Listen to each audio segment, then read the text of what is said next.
Alright, I apologize for the delay, but now we are good. Just gonna make sure the audio and everything is all set up and well. And then we can begin our 4-week extravaganza, if you will. Yep, audio sounds just fine.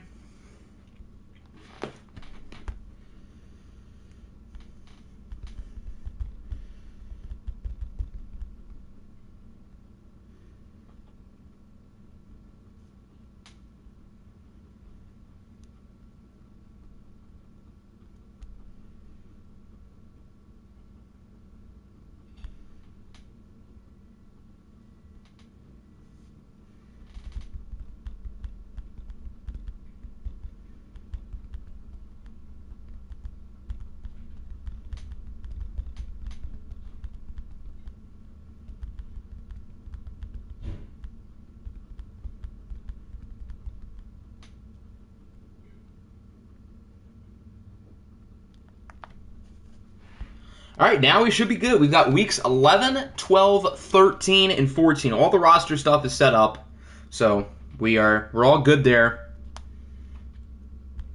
Okay, so for weeks 11 and 12, we're going to watch one game. We're going to simcast another one. So according to the vote, it looks like we're going to watch the Ravens and the Beats, and we are going to simcast the Huskies and the Vikings. So we're not going to watch the Huskies and the Vikings again this year. I'm a little bit disappointed, but at least our game won. So I don't have to go through a whole half hour of watching my team probably lose. Siri, give me a whole number between 1 and 2. That is 2. So we are going to user the Beats.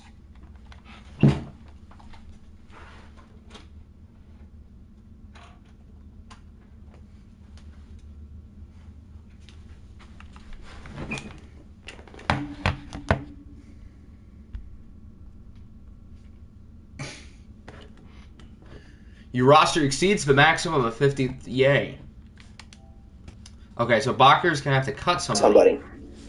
In other words. Bacher's here, so he can do it. So you're going to have to cut somebody here. Season 2 Survivor went so yeah, but I'm not the director, so that's not really my thing. Smith, is Smith the worst guy there? Yes, he is. Oh, Echo. Oops. Okay, there we go. Now we're good.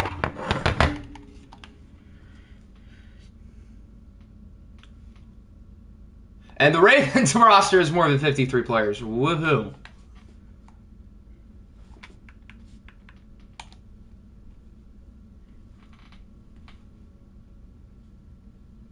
Okay, so you guys are going to have to cut one person also.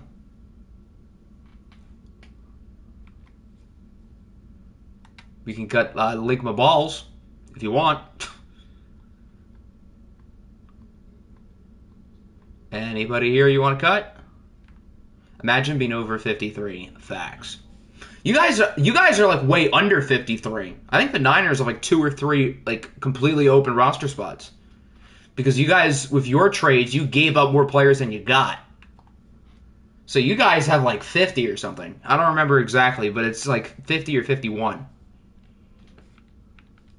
Okay, so the Ravens want Color Rush, the Beats want whatever has black. Do any of their jerseys have black in them? I thought they were purple.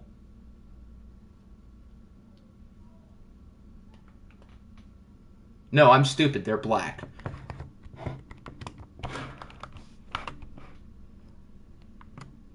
Okay, so we've got dark purple and dark purple on black and light purple. I don't know how that's going to go, but we're going to find out.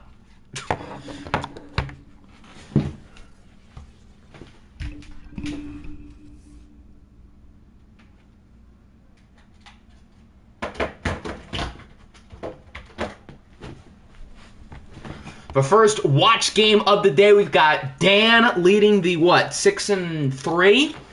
Baltimore Ravens as they face off against the Brooklyn Beats, who sit at 5-4 in a very competitive AFC East with the Dolphins and the Patriots both looking very solid as well this year. Both of these teams are in pretty competitive divisions. I mean, if you look at the North, the Ravens have the lead, but I feel like all 4 teams have a shot at the playoffs. The Browns, might get better if the Jair Alexander trade works, because that trade was vetoed for those who did not see. And I'm letting them have 24 hours to fix the trade because I'm nice. And if that trade doesn't end up going through, which I imagine it will, but if it doesn't, then I guess it would help the Aviators stay better this year. And then the Shamrocks are quite solid as well, although inconsistent. So really, other than the Jets, I feel like everybody in the AFC is, not bad. And the Jets are playing a little better. But other than the Jets, I don't think there's a team in the AFC who I'm like, wow, they're not good. The NFC, I feel like there's a few teams that are, not good. I can't tell who's... I mean, it looks... Oh, yeah, it kind of is hard to tell. Because the Beats jerseys are darker, but their pants are lighter. So it makes it kind of confusing. We're going to rock with it for today, but we're probably going to not let these two teams wear these jersey combos against each other again. Burrow's pass tipped it incomplete, so the Beats are going to have to punt it. What do I think of the Bobby Wagner trade? I think it's fine. I mean, Jaquan Brisker is not a starting safety for you, and you upgraded at linebacker, and you're upgrading at sub-linebacker, pretty much replacing Brisker with Wagner, and then the Rams get a lot younger. Jaquan Brisker is somebody who they're going to have for the rest of the OFL probably, whereas I'm not sure Bobby Wagner is going to stick around another 2 years. Although it's possible. Can't wait to watch Zach Wilson. Did one of the Niner game win? Because if it did, I'm going to be making endless Zach Wilson jokes. It didn't, darn. But, yeah, next time we watch the Niners, I'm making a bunch of Zach Wilson jokes, and I'm going to have a blast with it. What's good, real life? What's good, Crockett? Welcome in, fellas. What's good, Dan? Want the Chiefs or the Diablo? Well, if we do retro, we're probably not going to do relocation. If we do, normal OFL, I'll allow relocation again. But if I do retro, I feel like having relocation would be kind of stupid. And I don't even know if Create a Team is in Madden 12. If we can have fun with Create a Team, then maybe I'll let something with that. But I feel like for retro, it'd be more fun if we just used, the current 32 teams. Did not able to make a trade. But, I mean, I don't think it's the end of the world. I mean, we didn't make a trade, and we probably should have, looking back at it, because I don't know if our team is a true contender, especially with Toronto in our division. So standing pat isn't always a bad thing. You weren't going to pay Brisker. Exactly. He has, another year after this? Safeties, unless they're really good, don't ask for that much money. But maybe by the end of next year, Brisker would have been really good, because Cam Curl got $10 million a year from us, which felt like an overpay compared to what safeties normally get in this game, but I kind of felt obligated to pay him because he's good. Tried to trade for Jair, but it got outbid. Yeah, the Browns gave a haul. Cleveland is pretty much going all in, which I think with the amount of talent they have on their roster, they certainly can do it, but it's Nick, and we know Madden doesn't like Nick. So, fully expecting the Browns to probably go 9-8 and get the 8 seed, because that's just how this game works. Even if they have, maybe on paper, the best roster in the AFC.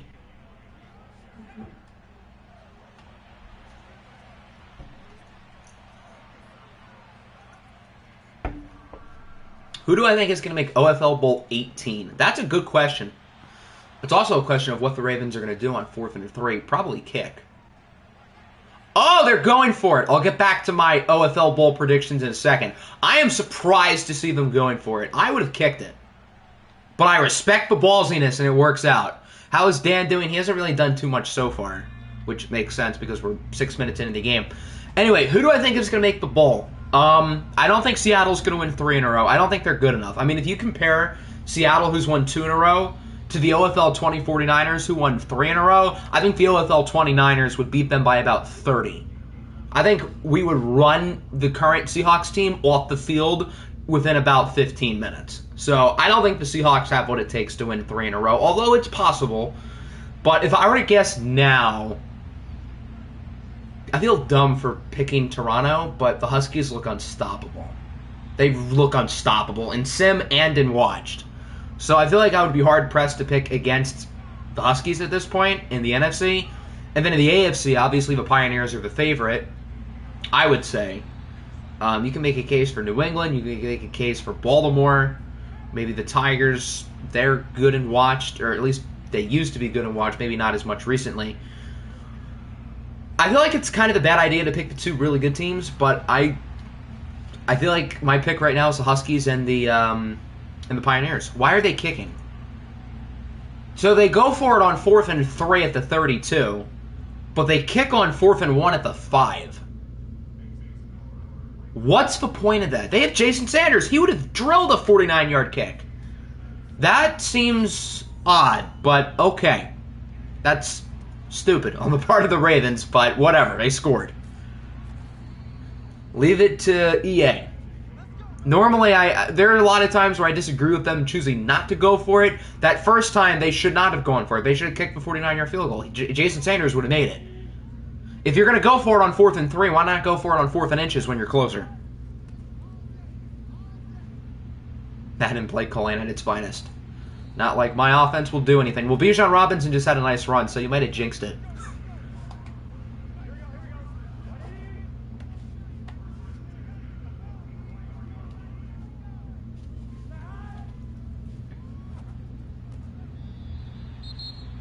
DeForest Buckner is hurt. That's not good news for Baltimore.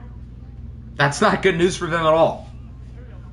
So we'll see if he comes back to the game. That's a big loss. Both of these teams' arguably best players are their defensive tackles. Brian Brzee with the Beats, and then DeForest Buckner. I like burning people in soccer video games. Just dive for their legs.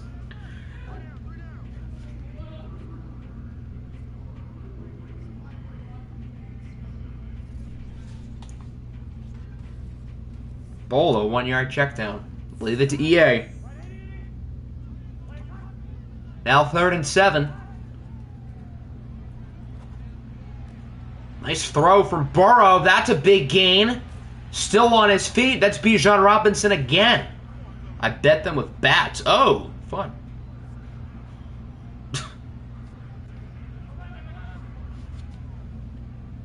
OBL only has 3 teams left. How is it so hard for us to fill up the OFL, but yet the OBL is getting filled up quick? I mean, credit to you. You're doing a good job, clearly. I would say, like, the past 2 weeks with the league being, I think, filled up, this is, like, what feels like the longest period, other than, like, right at the beginning of a season, where the league is all the way filled up, which is a good thing. I nuked London. So does that mean the Black Knights don't exist anymore? That'd be the only way Apple could probably win that division. So, yeah, leave it to London getting nuked. That's how Cobra's going to miss the playoffs again. Because his team's finally good enough. Nice touchdown for the Beats. Who's 17? I couldn't tell you, but he's doing the nay-nay. So since we're doing 4 weeks, we're going to be a little bit more, I guess, relaxed about simming earlier. Obviously, as it stands now, this game looks pretty close. So, was that Calvin Ridley who made the play? Kind of looked like him, so that would make sense. But we are going to be a little bit more relaxed about simming since it is going to be a longer stream. But again, obviously, if this game is close, we're not. But hypothetically, if it's like a 10-point game and the team up by 10 has the ball in like the 3rd quarter or something, then maybe we might sim, whereas normally we wouldn't.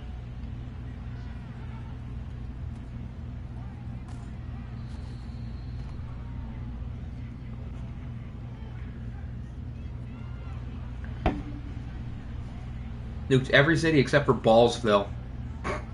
Ballsville. The Ballsville Bears, that should be a team. What would the logo be? I don't want to know. I don't want to see a bear hanging its nuts in my face for its logo. That sounds like a bad idea. Wonder if Buckner will come back. Well, I guess we can't really tell because you guys are on offense. Here's Zeke to the outside. Maul's a defender. He's having a nice game. Ezekiel Elliott has quietly had, like, kind of a good year. He hasn't been at the level of guys like Mixon or Derrick Henry or Nick Chubb or even Najee Harris, but he's been good. I questioned Ezekiel Elliott going into the beginning of the year, but the guy's playing well. Got to give him credit.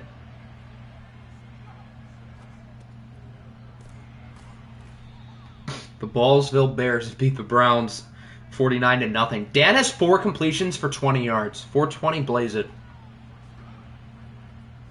I would disagree with the Ravens not throwing the ball, but they're running it really well.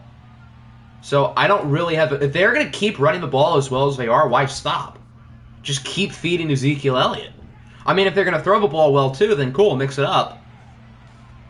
But Ezekiel Elliott is running like a tank right now, so just keep feeding him the ball. There he is again, breaks the tackle. That's a 4-yard gain for most players. He got like 16.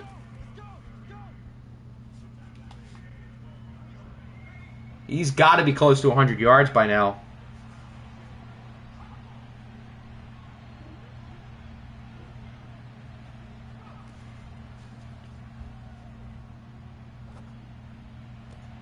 And Dan throws it in the corner of the end zone for a touchdown. I think that's Chris Olave. Yeah, that's Chris Olave. Is Melvin Gordon on your team? Yes, he is. The previous play is under review. He looked like he was in. Oh, yeah, he's good. He definitely got to in. What do you think of Deontay Johnson of the 49ers? Put it this way. I think Deontay Johnson is better in the OFL than he is in the NFL. So, not a bad move. Dan was born in Ballsville. No wonder he knows how to throw such a tight ball. So the Ravens are back up 10-7. Brooklyn still has 3 minutes here before the end of the half. We'll see if they can respond and get the lead back.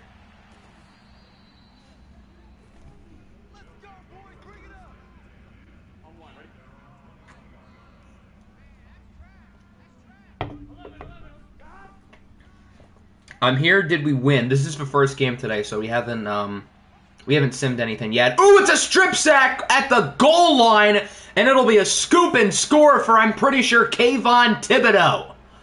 So if this play stands, which is a huge if, because with fumbles in this game, you never really know. If this play stands, that's a huge touchdown. Thibodeau and 46, I think that's Will Anderson Jr. were both in the backfield, the 2 top picks at pass rusher. From that angle, that ball looks like a fumble. That looks clean out. So it was Will Anderson with the sack and Kayvon Thibodeau with the scoop and score. They're not going to review it. It looked like a clean fumble, so I don't have an argument against the call. A lot of times there's a big fumble and it reverses because he was down. Even if that play had been reversed, that still would have been a huge sack. They lost like 15 yards. But the Ravens are up by 10. They scored 2 touchdowns within like a minute. They scored 2 touchdowns within like 10 seconds. I think that was back-to-back plays from scrimmage, technically. Hector reminds me of a black Jacoby Brissett. What? That's a lot to unpack right there. That one sentence. I have like 3 separate questions.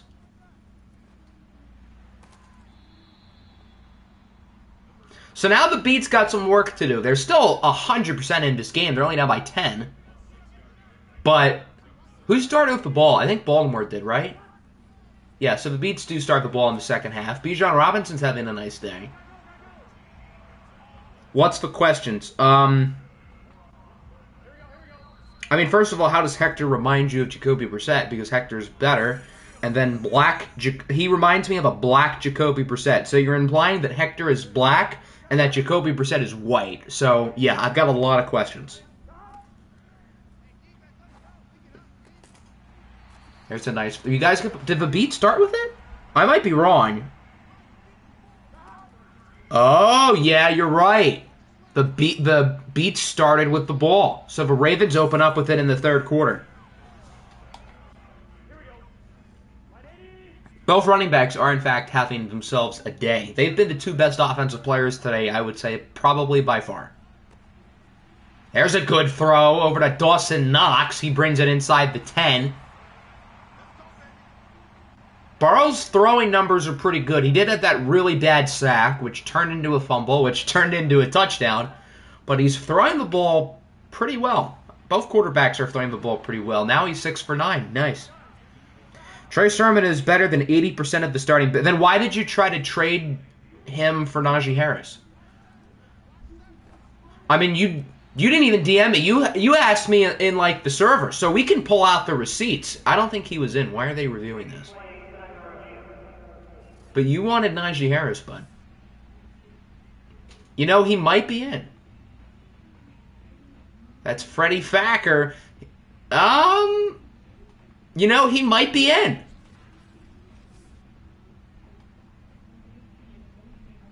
His feet were both in as he caught it, but his heels went out of bounds. Oh, it's going to be a touchdown. Okay, there you go. As he caught it, both of his feet were in. So, there you go. I didn't know if they were going to make the ruling stand because his heels were out of bounds before he lifted up either of his feet. But they say he was in. The touchdown counts. It's Freddie Facker, not that. That was an incredible catch, and leave it to EA for not giving us a better angle at his feet. We don't care about the upper 80% of his body. The only thing that's determining the ruling is his feet. Unless he bobbled it, which it looked like he did not bobble it. He cleanly caught the ball. The only question is with his feet and his heel. You should retire as a Viking and become my assistant coach. Now, why would I want to do that? Why would I, the most historically, I don't want to toot my own horn, but the winningest coach in the history of the league, why would I do that? Nice play to 32. Do I remember the tip miracle? Of course I do. That's going to go down as one of the all-time OFL great plays. 3 ring. You know what? I mean, I'm not going to argue that because you guys are looking good. But even so, no, I'm good.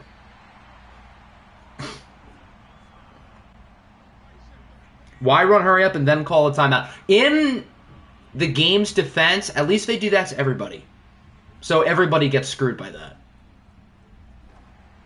Was trading Jalen Hurts for a bag of Cheetos a good idea? Well, considering you guys are probably the second best team in the NFC right now, yeah, I would say that was a pretty good idea. Are we winning the poll? Yes, we are. So, since that game is next week, that game is only going to be simcasted, but that game is winning, so we're probably going to simcast it.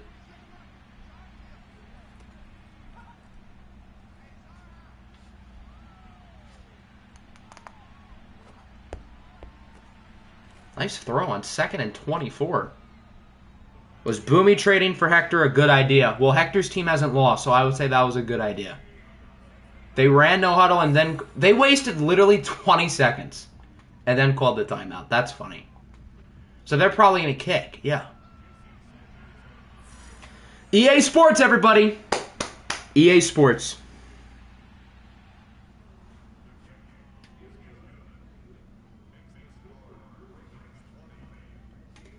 Yeah, this game gives me AIDS sometimes.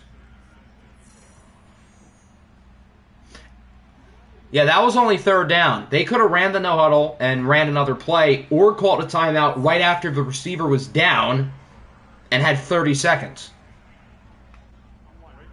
Wonder if you got Morrison, you'd be this good? Probably not, because Jordan Love is really good in this game. He just hasn't been good in OFL 22. And now this year, in London, he's figured it out.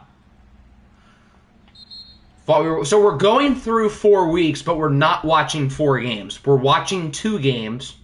And we're simcasting 2 games. So for weeks 11 and 12, we're watching 1 game, which is the overall winner, whichever game gets the most votes, which is this one. And then we're simcasting the game that won the other week. So for weeks 11 and 12, the game that got the most votes from both weeks was this one, which is why we're watching it. And then week 12, the winning game is going to be us in Toronto. So that game is going to be simcasted, and if it gets close late, we'll hop in and watch. Which, last time we played them was not very close. So, hopefully it's a little bit closer.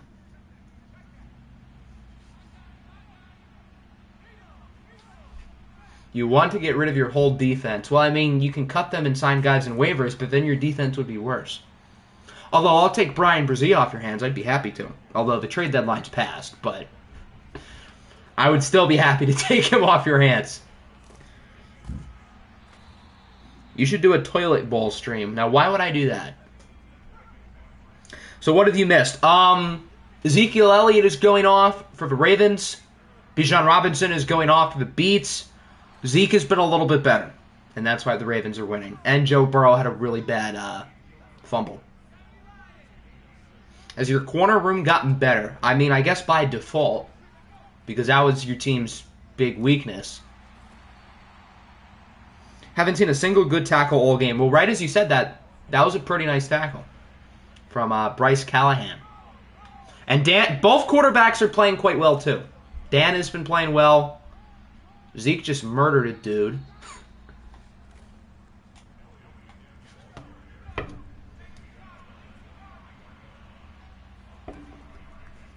Third and 7. Dan has a clean pocket and connects. DJ Moore, is that DJ Moore again? He has like 100 yards at this point. DJ Moore has 104. There you go, on 7 catches. He has been very good. What gets Zeke out of his zone? Probably a tackle for loss. Maybe it's something else. I know a tackle for loss will do that. The problem is, Ezekiel Elliott does not look like he wants to be tackled beyond that line of scrimmage. Bryce Hall better than Bryce Callahan. I mean, Bryce Hall is winning the best DB in the NFC award, so I would say by default, yeah. Jonah Williams is hurt. Oof. Ravens have lost 2 starting linemen today. 2 good starting linemen. Third and 6. Bold strategy to leave the underneath area of the field like wide open. But, okay.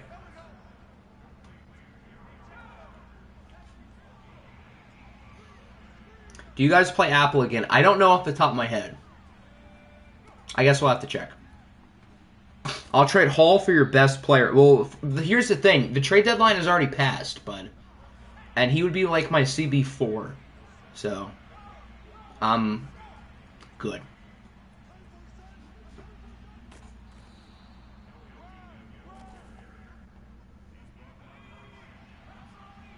Baltimore's getting close to the end zone. Can they punch this in and extend their lead? I'm the commission. I can reverse the trade deadline. Yeah, but here's the thing. I want to be fair. So, no. Me versus Apple. I would pay to see a watch game between you and Apple for, like, a playoff game or for the division. There's a tackle for loss. He should be out of the zone. Yep. He's out of the zone. Third and 2, back to Zeke. He scores the touchdown anyway. So the Ravens are going to lead by 12. They're probably going to go for 2. Just give the ball to Zeke. That's really all. I mean, they are stacking the box. They're prepared for the run, and it really does not. Oh, they stopped him. It looked like he stumbled in, but okay.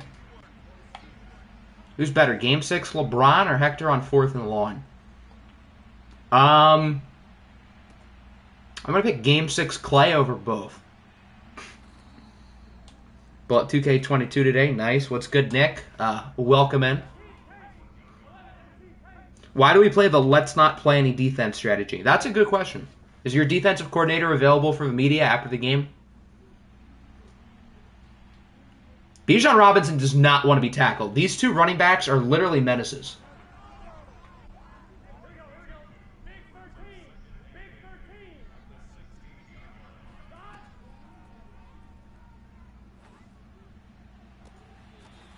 That's a nice throw. And a nice catch for Calvin Ridley.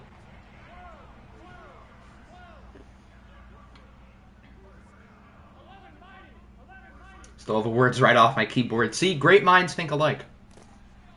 April 10th, 2019, Javon Carter is the best shooter in NBA history. April 10th, 2019 was probably the end of a regular season, which means garbage time. And that's back when the Suns were still bad. So, that's garbage time. That's garbage games for a tanking team. So, I would hope Javon Carter played a lot.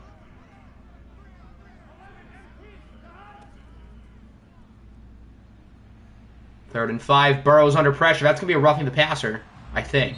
That looks like a late hit. Yup. And the Ravens got the stop, too. So, a costly penalty from DeMarvin Leal. And that'll keep the drive moving. Nothing beats the OFL 21 AFC West level of I cannot speak. Toxicity. That's a tongue twister. Say that 5 times fast in a row. You're probably right, but I don't know. Viking Tuskies has, it's in the conversation. So pretty much wherever I am is where the toxicity is. Why is that? Am I toxic, or does everybody want to beat me?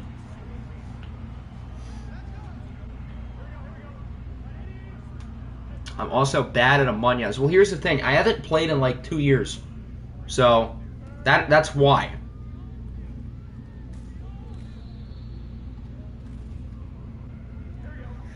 Who thought IT, me, you, and Lucario in the same division was a good idea? Well, the thing is, I wanted to put myself in a challenging division, but I also didn't want to put myself in a division like OFL 20 because the NFC West was like so loaded and everyone in that division was good. So I didn't want to like front load all the divisions, but I also wanted to give myself a challenge and put myself in with good active coaches. How are we only simcasting Viking Tuskies? I don't know. Believe me, I want to watch that game, but I also don't mind ripping off the Band-Aid with just a simcast. Real life wants to steal Mexico from me. Tell him to stop. Well, since both of you guys are Mexican, if we do normal OFL next year, which probably not, but if we did, then I'd probably let you both have Mexico. Normally I wouldn't do 2-person for a city, but still. A 0-yard gain is not a tackle for loss. That is correct, yeah. A 0-yard gain is not a tackle for loss. Unless the line of scrimmage moves backwards, then it is. As Tristan Wirfs is hurt. It's only the linemen. In this game, I feel like it's only linemen who get hurt, like 80% of the injuries. 2 Mexico teams problem. That's literally what I just said. So, yeah. That's the solution. Nice touchdown for Freddie Facker, his second. And the Beats are back within 1 score. You should get dibs on whatever team you want because you had the idea for Retro OFL. Honestly, I think that's fair. But you're not allowed to get Detroit. Everybody else is fair game. But I think that's fair because it was Nick and Ader's idea. So, I mean, I presume you would want the Eagles because those Eagle teams were really fun. But I guess you can have the pick of a letter minus the Lions. His name is Freddie Facker. That's what his name is. Facker. That's what I'm saying with an A. I'm very clearly putting emphasis on the A. Didn't want Detroit. Okay, good. For your own sake, that's probably good. Because our roster is surprisingly like pretty low rated, even though Madden 12 is the year that our team was really good and we made the playoffs. That's probably actually, no, the 2014 team was probably better. But we got hosed out of the playoff game against Dallas. I don't want to remember that. What is Lucario's new... I think he deleted his Discord, so that's probably why. Gonna get Andrew Luck and Prime Larry Fitz. Well, you're not gonna get Andrew Luck if we don't have the updated draft classes. Unless I edit all the players, which if that's possible, then maybe.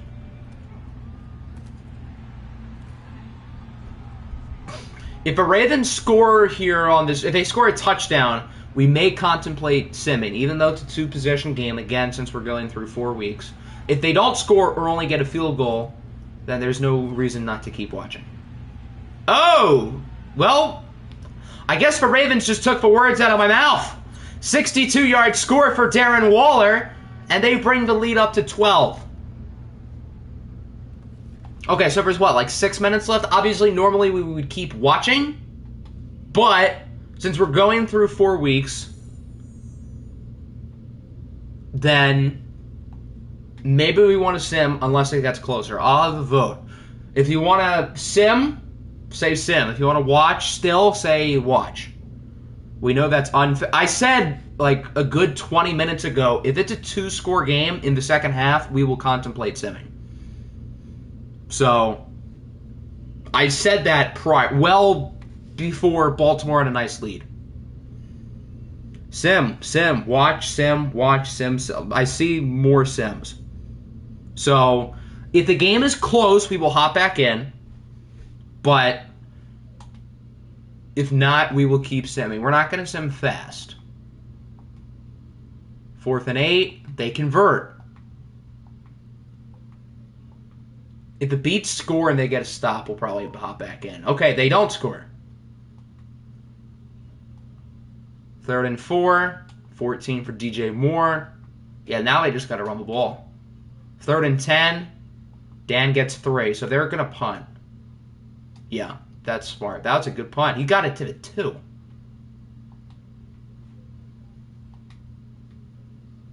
If we kept watching, you guys might have scored, and then the Ravens probably would have still scored. So it doesn't really change anything.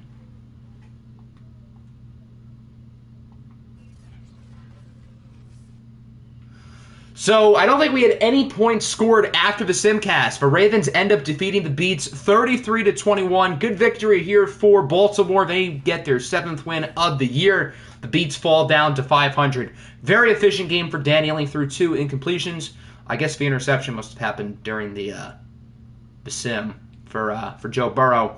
Both running backs were fantastic today.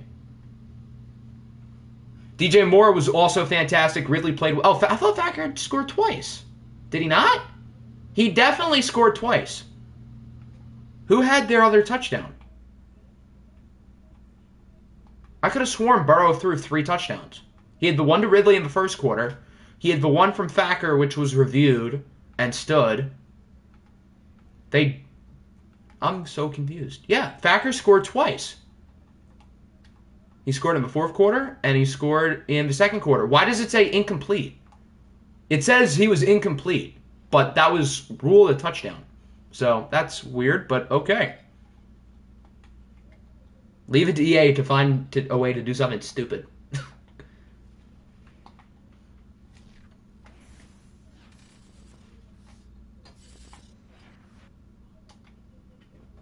Okay, so that means it is sim time after we get through all of this. And then we will get into week 12.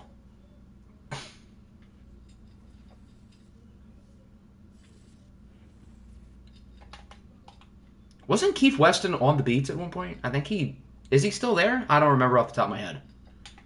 The Bison, their win streak comes to a close. They lose to the now 10-0 Toronto Huskies. He is on the Niners. You're right. I think he is on San Francisco now. Hector Estrada played very well, continuing his MVP case. Jeff Sims was also quite good. So, the Bison kept it competitive against a really good Toronto Huskies team. So the Huskies now have double-digit wins. They could lose all 7 games and probably still get a wild card spot. Josh Uche and Chase Young each with 2 sacks. The Black Knights, they lose to the Giants. Interesting. Jordan Love did play well, also helping his MVP case. The Black Knights defense is not good, considering they're 7-4. Their team is literally Jordan Love. Oh God, Cobra versus Hector would be very toxic. Do you guys play each other? Yes, week 16. We are watching this game 100%. These are literally the 2 best teams in the NFC. I 100% want to watch that game. The Broncos beat the Niners 39-36. A lot of offense. Zach Wilson didn't even play well. He didn't play well at all, but they scored 36. Huh. Did he sleep with the defensive coordinator of the Broncos' mom? He probably did, because it's Zach Wilson. So, Nick Chubb didn't even play well. He scored 3 times, but he didn't play well.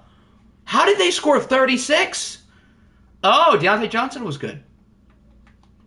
But how did they score 36? They had to have a defensive touchdown and a safety or something. A lot of interceptions. Did we have a defensive touchdown? That would make a lot of sense. No? Was there a kick return touchdown? How did they score 36? I'm confused, but whatever. The Browns had a bye week. The Bucs lose to the Panthers 27-21 in overtime. What would you do if Zach Wilson slept with your mom? That's a good question. I don't know. Bryce Young still did not play very well. Bryce Young started the year on fire. In the past 6 weeks, he hasn't been very good. But his team won. Although I would hope he went against the Bucs because the Bucs are pretty bad. 2 sacks for Rashawn Gary. 2 interceptions for rookie safety Lynn Barlow. The Cardinals lose to the Seahawks 49-21. Imagine Apple, me, you, Hector in the same division. That would be toxic, but I feel like that'd be overpowered. Not like maybe not as good as like the NFC West and OFL 20, but I don't want to make like 1 or 2 divisions like super good on paper. What would you do if your mom became my foster parent? Probably cry. Did you miss your game? No, we have not seen the Wizards yet. Justin Fields plays well despite the loss. Kyler Murray played well too. This Paul Avant guy is kind of good. Not gonna lie, he can play. The NFC West was also pretty good last year. Yeah. Were they? I mean, the Cardinals were always good. The Niners were usually pretty bad. The Snowhawks were like the most bipolar team ever. And who coached for Rams last year? I don't remember who coached. Were the Rams in there last year? Were they a relocation team? I do not remember. The Chiefs beat the Falcons 27-24. You get behind the camera access to OFL. I promise you it's really not that like exciting. Jared Goff had 1 pass and it was an 85-yard touchdown. Okay, go off, King.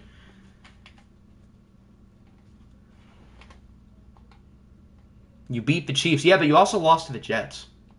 Don't forget. Let's put Nick and Jackson. Were they ever in the same division? I don't think they were. Although, now that you say that, I kind of want to do that. The Diablos beat the Saints 35-27. What would you do if you're... Why would I be in Arizona in the first place? That's like a bazillion miles away. Robert Tonyan had a nice game, 3 touchdowns. OFL 21, Nick was the Thunderbirds. They were in the NFC North, and the Caps were in the NFC East. So they played each other a lot. I see why one would think they were in the division, but they were not.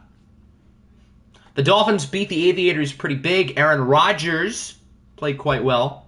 Carson Strong did not play quite well. So I guess Aaron Rodgers only plays well when he's on the Dolphins. And I mean, he was good on the Falcons last year, so I guess it's just whenever he's not on the 49ers.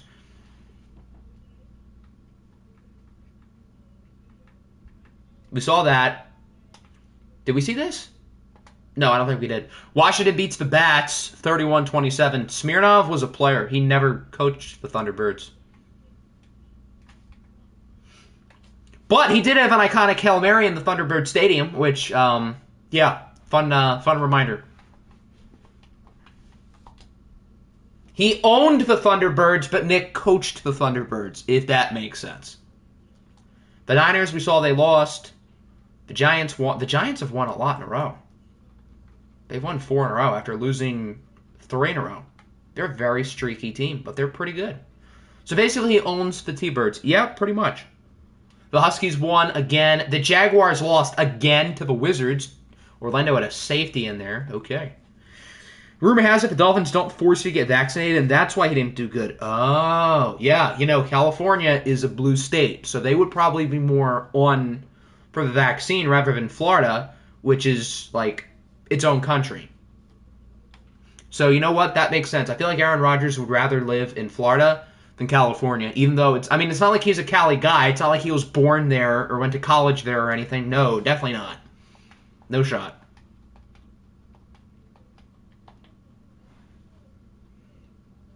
How many? Yeah, I know Broderick Jones was at the top at one point. So we'll go through stats again at the end of the stream. Dear God, the Jets beat New England. As I was trying to say, we'll go through stats again at the end of the stream, so we'll get a good look there. But, yeah, this is a surprise. New England was the 1 seed, and they just lost to the Jets. So is this the New York Jets comeback that we have every year? Does it start now? Dear God is right.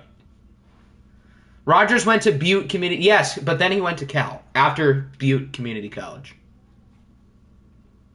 Lions had a bye week. The Panthers won. New England somehow lost. The Shamrocks lose to the Pioneers 42-27. Salt Lake City gets back on the win column, and they are once again the 1 seed in the AFC. After the stream today, I will have a video with upcoming free agents. Thank you for reminding me, because I've been meaning to do that. Jerome Diggs, pretty good. Perry has finally built the... Garrett is the Jets coach, not Perry.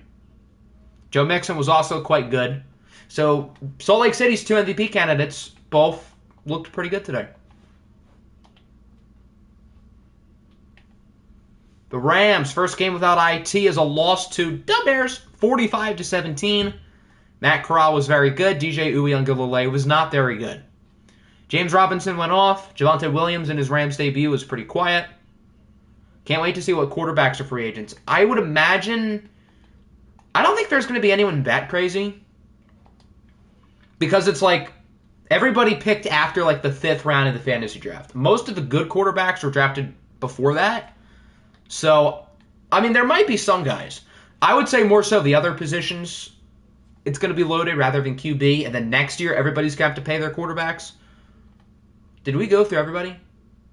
No, we did not. We have not gone through the Vikings, who lose to Chicago. So Toronto now leads the NFC North by like 3.5 games. If the Huskies beat us this week, the Huskies pretty much clinch the North. I don't think there's any way we would come back if we lose to Toronto. Najee Harris played well at least. We got torched by Jamison Williams. Do you have a roster space? You guys have 2 roster spaces, I think. 1 or 2. Myles Garrett finally played well at least. And we had an interception from Chidobe Awuzie. If I give Hector a multi-year, $90+ million year, would you fire me as a head coach? No, because Hector's probably the MVP of the league right now. So, no. That's like not a bad contract at this point. A year ago, that would have been pretty bad. But he's been probably the best QB in the league. So, no, that's everybody. Jameson Williams better than OFL 21 Corvette Boy. I mean, it's close. Jameson Williams and OFL 22 might be the best receiver in the league. But OFL 21 Corvette Boy was that dude. Going through the standings, the Ravens helped their lead in the North with them winning and the Aviators and Shamrocks losing. The Tigers still lead the Wizards by a game in the South. New England still leads the East despite losing to the goddamn Jets. And the Pioneers still lead in the West, although everybody won this week. Good job. The Huskies are 4 games ahead of the Vikings. So if we lose today to Toronto in Week 12, then we can pretty much kiss the division goodbye. And even if we win, we're still 3 games back.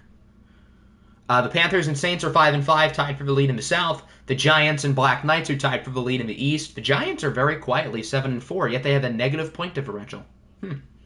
Seattle is half a game ahead of San Francisco in the West. And that's everybody. I think the playoff picture comes out after this week. So that's fun. Players of the week, and then we will simcast the Week 12 game. We've got Kyler Murray, Patrick Mahomes, Barlow, I forget his first name, and Jawan Bentley. All right, Siri, give me a whole number between 1 and 2. 1. I think that's the Huskies. I'm pretty sure they're home.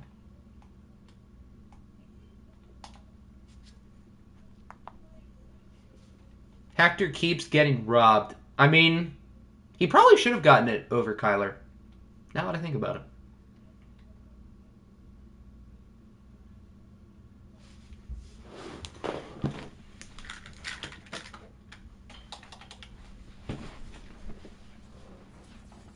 All right, here we go.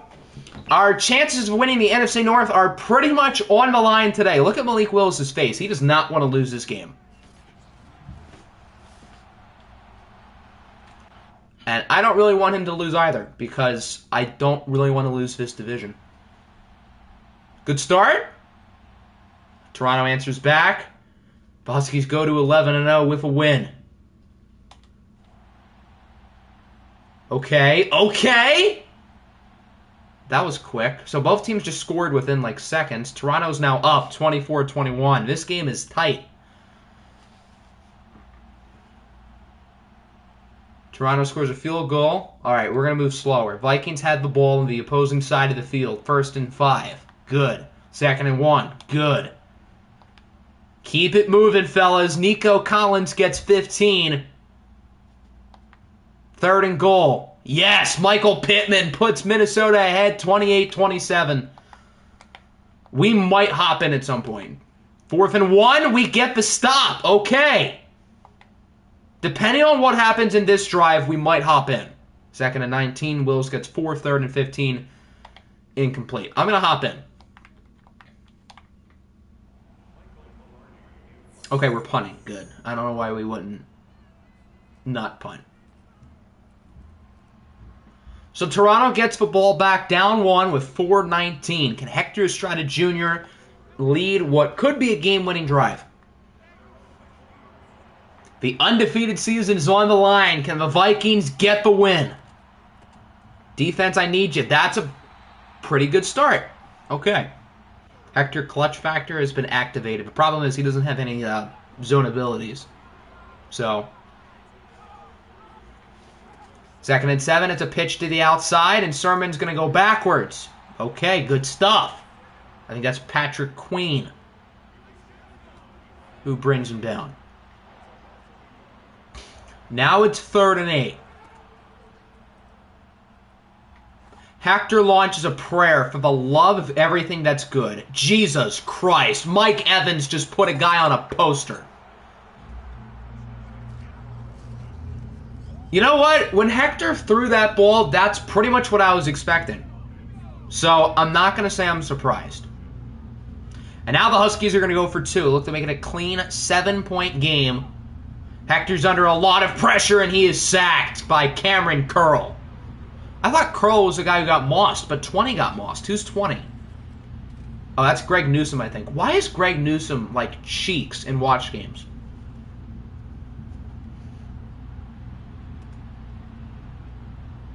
Oh, you should have traded me that corner for 3. You know what? That would not have happened. You're right, but the Vikings are still in it. We're only down by 5. Touchdown takes the lead. How does Mike Evans only have 3 touchdowns this year? I feel like he's had 3 touchdowns in just watch games. Malik Willis scrambles to the left. Good run for Malik.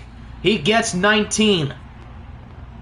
When will EA add tattoo sleeves like 2K? Don't they have tattoos in... No, they don't. I was about to say in face of a franchise, but I don't think they do. You see, EA is lazy. They don't care about, like, customization or anything. Because that would be cool. Better question is, why is Greg Newsome on Mike Evans and AJ Terrell isn't? Newsome and Terrell are pretty much similar in rating. So, that's probably why. I will always remember Malik for that pick 6. That is the most memorable Malik Willis watched play. I'm not going to disagree. But hopefully we can change that right here.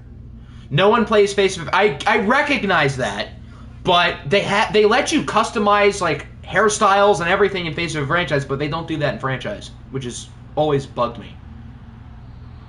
That probably should have been intercepted. Can we not let Apple get Willis in the next... Well, if we do retro OFL, then that's not going to happen because Malik Willis would be like 12 at the time. Is he in? He is in! Good throw. Over to Rashad Bateman.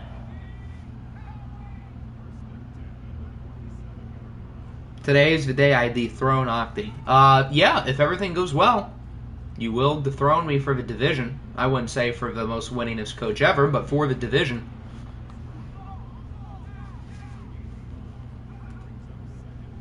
So you're the only one that sort of likes face of a franchise. Yeah, pretty much. Quiddy Pay is hurt for the Huskies.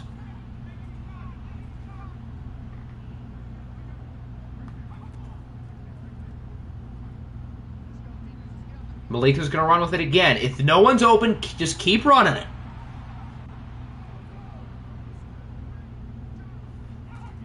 Now it's 2nd and 3. Malik for the end zone. That could have been picked. I want to run the ball. Give it to Najee. Okay, I guess we're not giving it to Najee because he's not even in the game. 3rd and 3. That was Najee who was in the game and dropped the ball. All right, 4th down. This is it. I'm not trying to get swept by Toronto, so please, someone do something good. Malik, going to look to scramble on the run for the end zone, and it is intercepted. Well, good game. You know what? We lost by 5. I thought we were going to lose by more, so I can't really get that upset.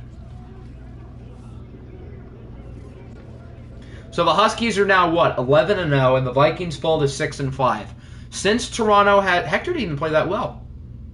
Okay, I'm a little bit satisfied. But, the Huskies are 11-0, we're 6-5, so Toronto has not clinched the division yet, but if they win another game, or if we lose another game, they will officially clinch the NFC North. You might want to block Hector. I'm not going to block him. The Huskies swept us. Hector has every right to trash talk us because they swept us and they're probably going to clinch the division against us today. So he really has every right to trash talk us because we have no room to come back.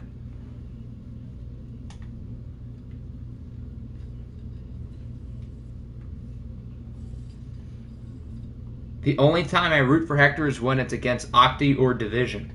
So what, you guys want us to lose?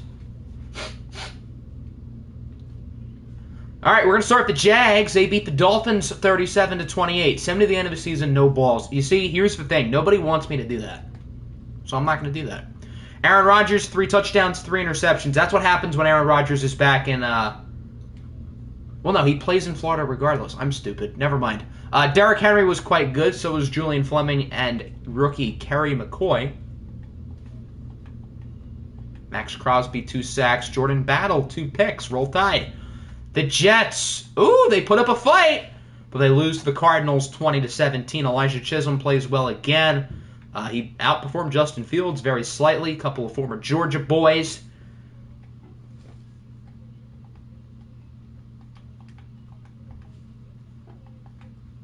So maybe the Jets are not, like, terrible. They're just, like, not good. The Lions lose to the Wizards on Thanksgiving, 27-20. Patrick Mahomes outplays Deshaun Watson, and Jaleel Hood outplays both of them. Tried to see if you won early, but both you and the Black Knights have a Week 13 bye week. Yeah, you gotta wait until we actually get to you guys, which I think based on like the alphabetical order is probably towards the end. So, enjoy your wait. The Panthers win again. They beat the Washington football team 44-25. Bryce Young finally played well.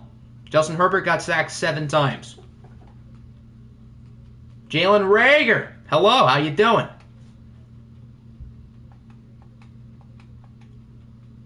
Yeah, a lot of sacks. 2 for Davenport, 2 for Gary, 2 for Jeffrey Simmons. That'll happen. Washington, what are they now? I think they are like a couple games below 500.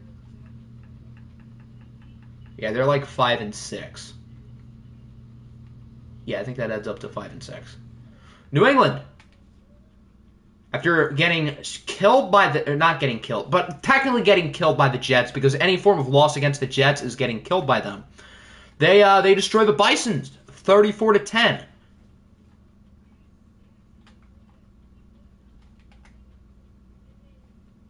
I'm just noticing that the Bison's name is like the Bisons with an S. I don't think that's, like, correct.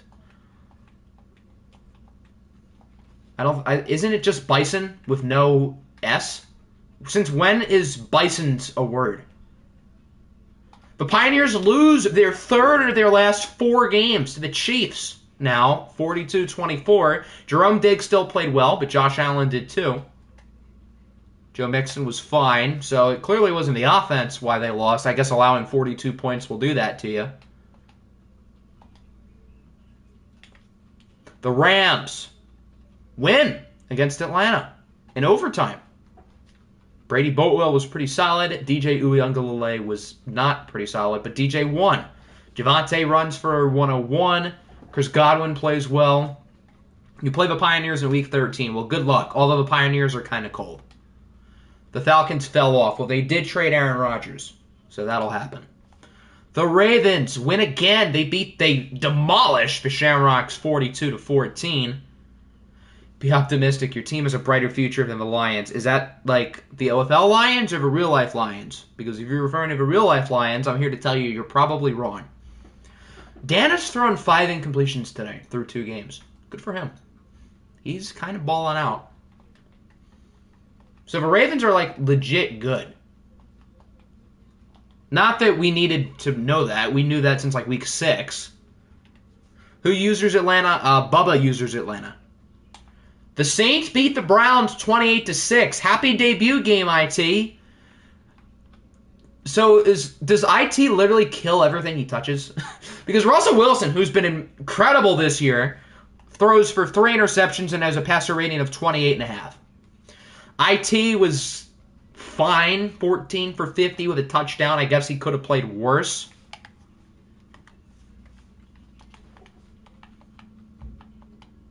So the Browns are what, 5-6?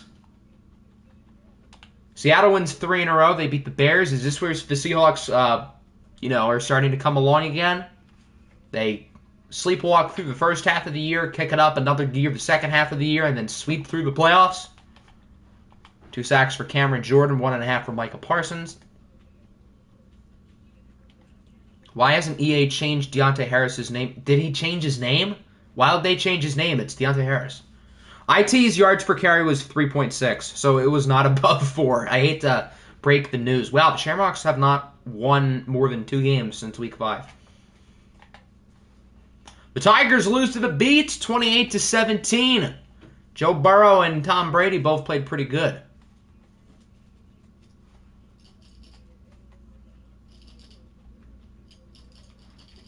I meant above 2. Okay, there you go. Then in that case, you're right. Ennis Freedom versus Meta World Peace. Who is a better name? Meta, of course.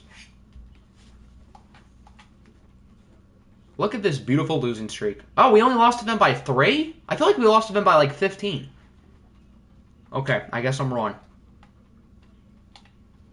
The Wizards won. Wow, they've won 3 in a row. They've been very good since their bye week. The Aviators beat the Bats 41-21. Carson Strong was a lot better than last week.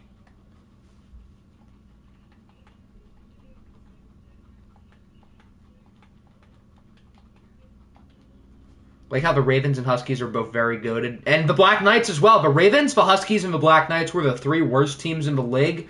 And now I would argue that they are 3 of the 5 best teams in the league. I mean, Toronto's obviously 1. I don't think there's an argument there. But London, I think, is a legit top 5 team. I think the Ravens are in the top 5 as well. It's odd. What's happening to the Bats? They are, like, not good. The Bears, we already saw that. The Beats obviously won. The Bison lost. The Black Knights beat the Niners 25-18 with a nice little fourth quarter comeback. Jordan Love, in his revenge game, slightly outplayed Zach Wilson. Both quarterbacks were pretty good.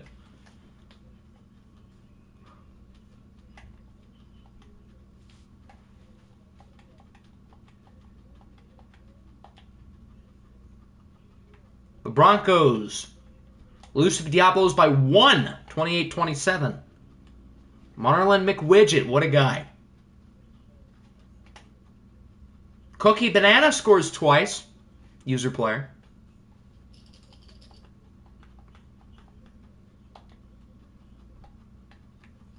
The Browns obviously did not play well. The Bucs had a bye week. The Cardinals won. The Chiefs won. The Diablos won. The Dolphins lost. The Falcons lost. Washington lost. How many times did they play the Black Knights so far? They play them this week. Okay, there you go.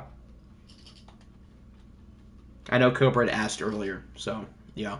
Cookie did make a 5'5", 140-pound running back. Yes, he did. Players of the week: Bryce Young, Josh Allen, Fred Warner, and Logan Wilson. All right, let's take a look at standings. We also can finally look at the playoff picture as well. Nobody is clinched yet, but it's only a matter of time for Toronto. Everybody else has at least 3 losses. So the Huskies they could hypothetically clinch the 1 seed today. Dan has sportsmanship and wished me... I said good game at the end. I have good sportsmanship, bud. The Ravens lead the North pretty comfortably. It'd be a pretty big surprise at this point if they didn't win the division. The Tigers and Wizards are now tied for first in the South, and the Bison and the Jags are only back by 2 games. This is still anybody's division. New England leads by 2.5 games over the Beats and the Dolphins, who are both fighting for wild card spots. The Pioneers are still leading the West, but only by 1 game after losing to the Chiefs. The Huskies can clinch the North today with a win or Vikings loss in Week 13. Carolina and New Orleans both won, so they strengthened their leads over the other two teams. The Black Knights are back in first place of the East, and Seattle is now a game and a half ahead of San Francisco in the West. All right, so looking at the playoff picture currently, the 1 seeds are New England and Toronto. Who would have guessed that at the beginning of the year? After that, we've got Baltimore, Salt Lake City, Chicago, Kansas City, Orlando, and Brooklyn. The Dolphins are right behind. The Diablos aren't too far behind. Is there anyone I'm missing? That's pretty much about it. In the NFC, we've got the Black Knights, Seahawks, and Panthers. With the wild cards is the Giants, the Vikings, and the Saints. So the Vikings can still make the playoffs. Thank God. Teams that are close behind, you've got the Niners. Washington's, I guess, in it. Maybe Arizona, and that's really about it. Maybe Atlanta, but I wouldn't really count on that. The NFC is not very deep. The AFC is a lot deeper. Honestly, the AFC is just better in general. The AFC is more top-heavy, minus first place, and they're deeper.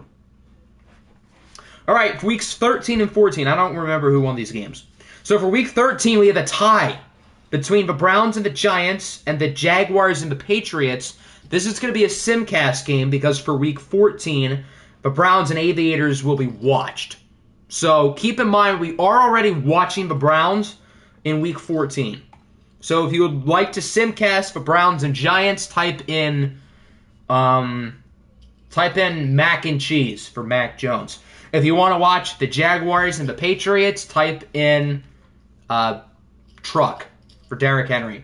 So mac and cheese to simcast Browns Giants, truck to simcast Jags Patriots. Browns Giants is probably the better game, but we're again already watching Cleveland next week.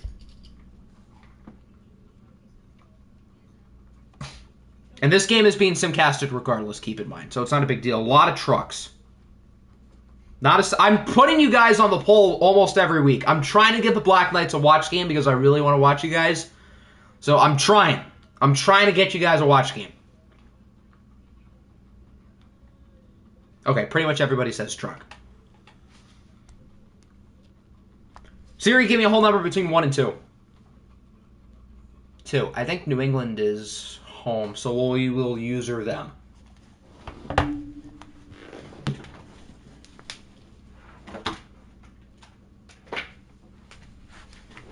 You should make a poll that's only the Aviators. Why would I do that? We're about to watch the Aviators next week for what it's worth. If I lose to the Jets, the A-Rod trade was bad. I mean, what if A-Rod throws 6 touchdowns and you guys lose like 45-42? Nothing A-Rod could have really done there.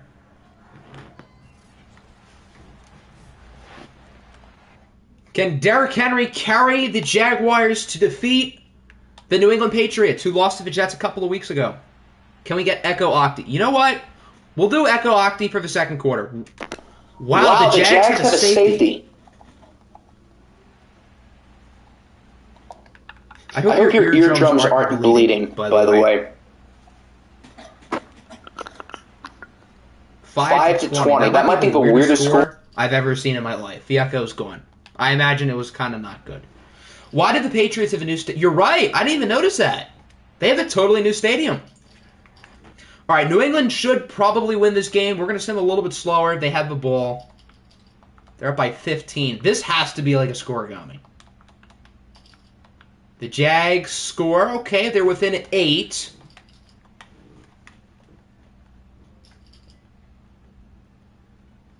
Yeah, New England's running the ball pretty well. They should be fine. Yep. So the Patriots win 26-18. There is no way this is not a scoregami.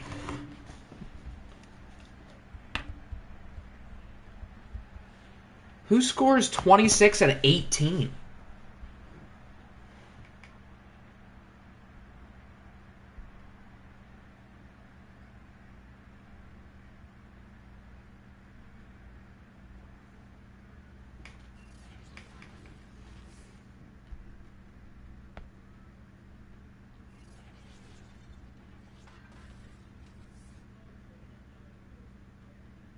26-18 has happened 9 times, most recently in 2019 between the Saints and the Falcons. So it is not a scoregami, somehow. Trevor Lawrence was pretty good. CJ Stroud was not pretty good. If we win this week for Week 15, you got to win the vote, though. I'm a man of the people. Is 13-2 a scoregami? That's a good question. 13-2. It has happened 3 times, most recently in 1983 between the Lions and the Vikings, and the Lions won that game. Yay. Who would have been on the team in 1983? I honestly couldn't tell you.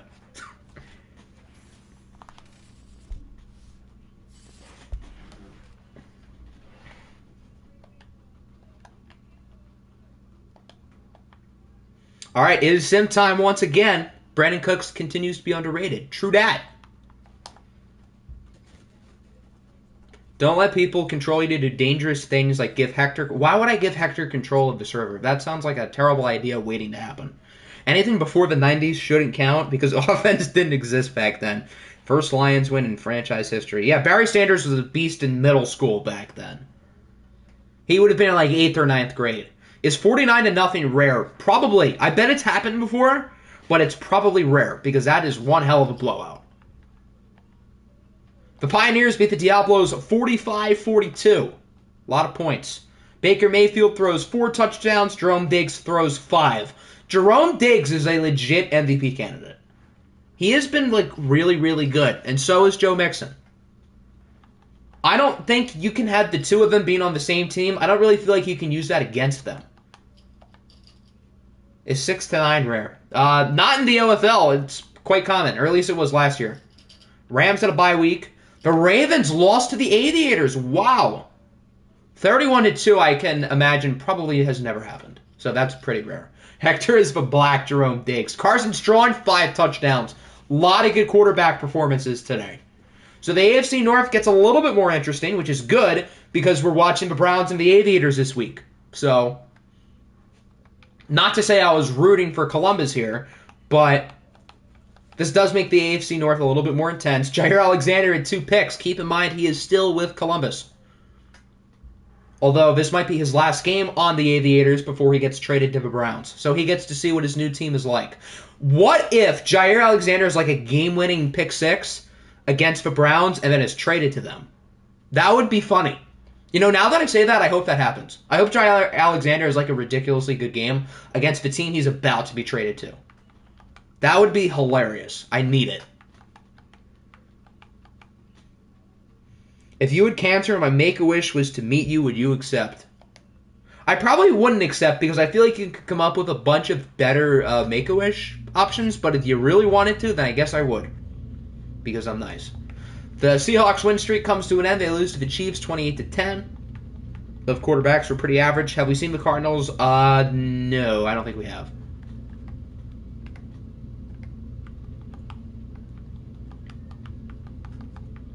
Jadeveon Clowney, 2.5 sacks. A lot of sacks in this game. The Shamrocks lose to the Broncos 28-31. The losing streak continues for Dublin, as both quarterbacks were quite good. Lamar Jackson, 3 touchdowns. Andy Morrison also with 3 touchdowns.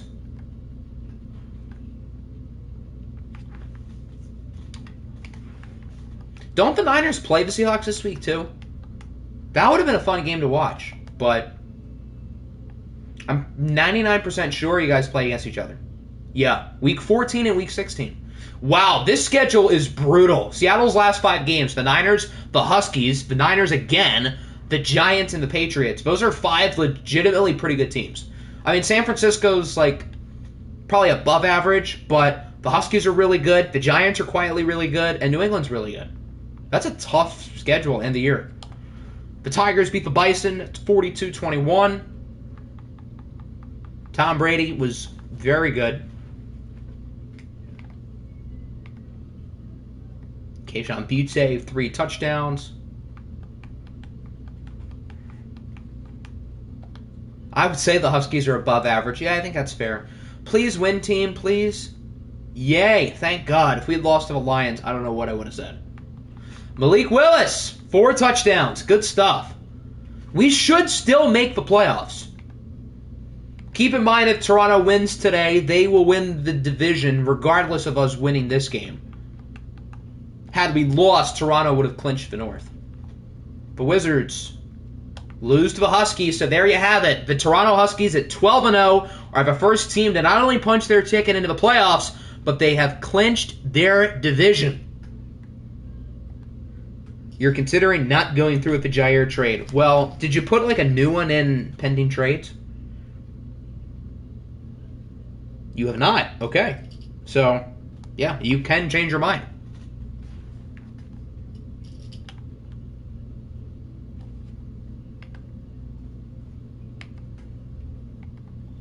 Octa's voice is saddening. Oh, okay. I'm really sorry to hear that. There's a 1.6. Oh, yeah. That didn't happen, did it? No, that's never happened. I don't think. But yeah, 6-1 is a possible score. We saw this. We saw that. We did not see this. The Beats beat the Cardinals 31-25 in overtime. Joe Burrow, 2 touchdowns. Justin Fields played pretty well again despite losing. I don't know why James Conner got the ball 17 times. Did Bijan get hurt again? That would not be good. The Bison lost. The Black Knights beat the Washington football team 24-17. So the Black Knights are officially going to finish over 500. They should win this division, although, again, the Giants are definitely still in the race. But I think London is definitely the better team compared to the Giants. Who does London have the rest of the year? Because I do really want to watch them. Bye week, Carolina. Oh, yeah, we're going to watch this game against the Huskies for sure. This is not a terribly brutal schedule. The Panthers are average. The Huskies are obviously the best team in the league. The Falcons are average, and the Bats are pretty bad. Did we see this? Yeah, we saw that. The Browns lose again, this time to the Giants, 27-10. Don't worry, we'll look at the Niners schedule when we get to them. Russell Wilson was, again, not good. Saquon Barkley was good. IT Thomas, hey, his yards per carry was above 2. Wasn't much above 2, but it was above 2. I'm like now officially convinced that IT is cursed. To no fault of his own. The Panthers throttled them. Didn't they just play each other? Yeah, Panthers bye week, Panthers again. And the Panthers won both times. Carolina, I think, is 3-0. No, they lost to Washington. So they're 2-1 today. Or no, maybe they are 3-0. Hold on. I'll have to fact check that. Because I don't remember.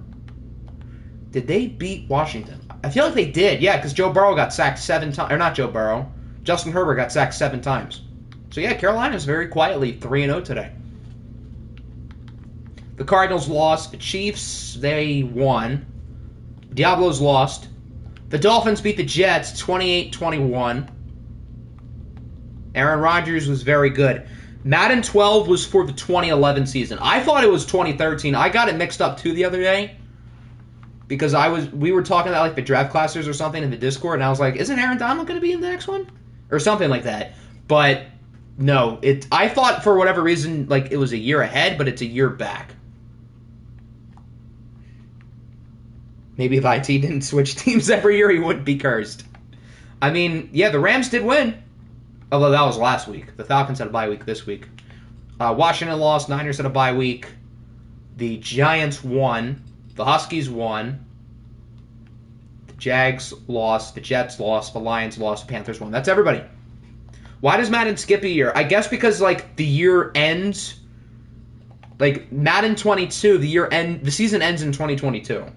That would be my reasoning. Oh, I was going to look at San Francisco's schedule. I also want to look at Toronto. Because Toronto now, like, actually has a real shot of going 17-0. Okay, so who are the Huskies' last 5 games? They got the Jags, the Seahawks, the Black Knights, the Rams, the Lions. That's interesting. The Jags are pretty below average. The Seahawks are good. The Black Knights are very good.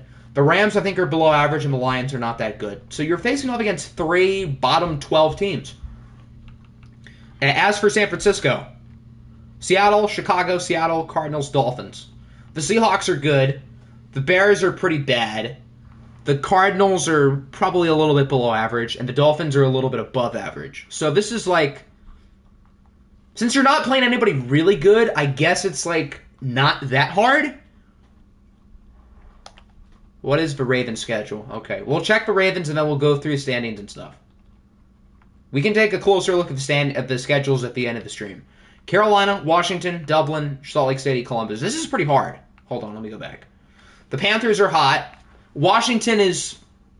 They had their good weeks. The Shamrocks are not playing well. That should probably be a win. Columbus is very good, and the Aviators are, like, very on and off. So, again, kind of like... Who is it? Kind of like the football team.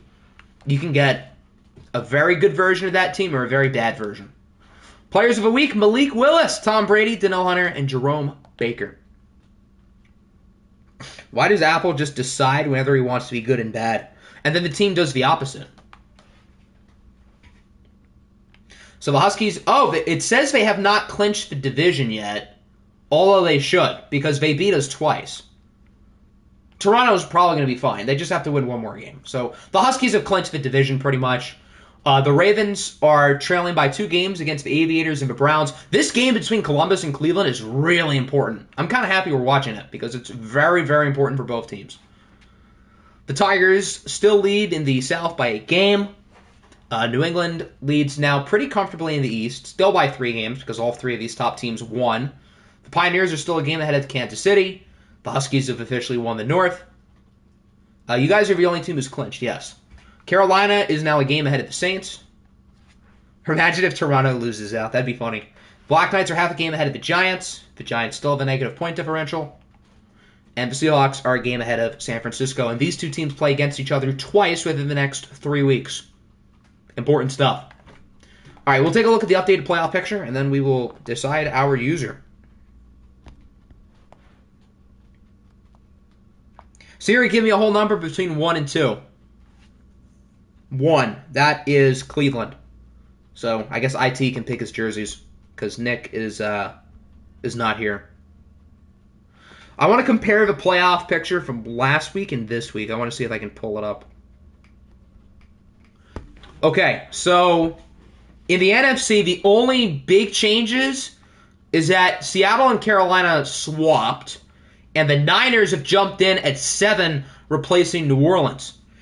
That's really the only change in the NFC. For the AFC, the Beats and the Dolphins have leapfrogged the Wizards. And then the Pioneers and the Ravens swapped. So not a ton of changes. Just a few small stuff. Who's won? Cleveland has won. So we will use the Browns.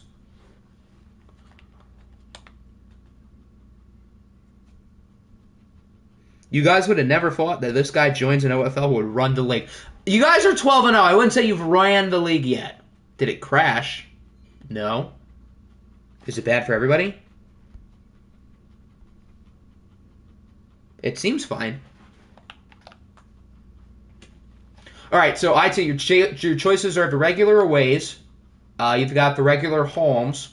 Their alternate combos are better than their normal ones. You've got the alternate classics, which are all white. You've got the color rush, which is all brown.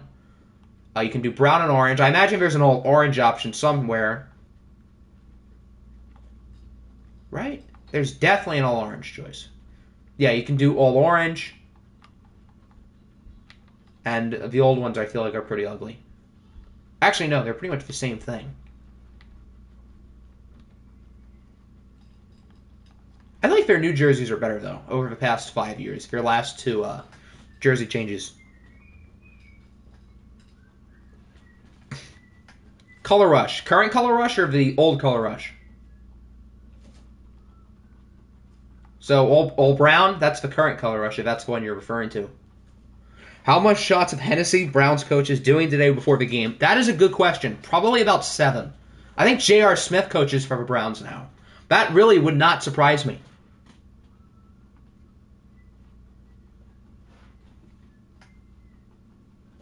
Current, okay.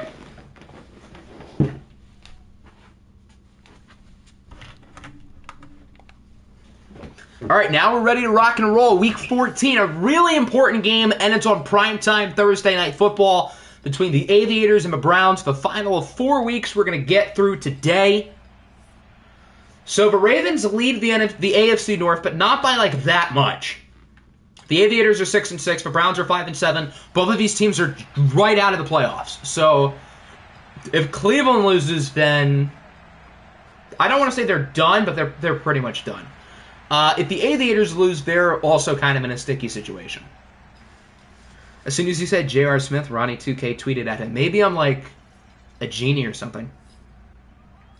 Isn't croquet that one sport where you use a ball? You use a ball in a lot of sports. Croquet is the one where you play it in your yard and you have that weird stick. It looks kind of like a gavel that a judge uses, and you gotta like get it through like the arch or something. And then cricket's like, isn't that like the Indian version of like football kind of? Quick start for Drake Lund as he gets 37. These Aviator jersey combos are kind of ugly. Blue pants, white jerseys, and black helmets. These are kind of like the Snowhawks away jerseys last year, but like not as bad. Those Snowhawks away jerseys last year were horrible. These are not that bad. But I wouldn't say they're good.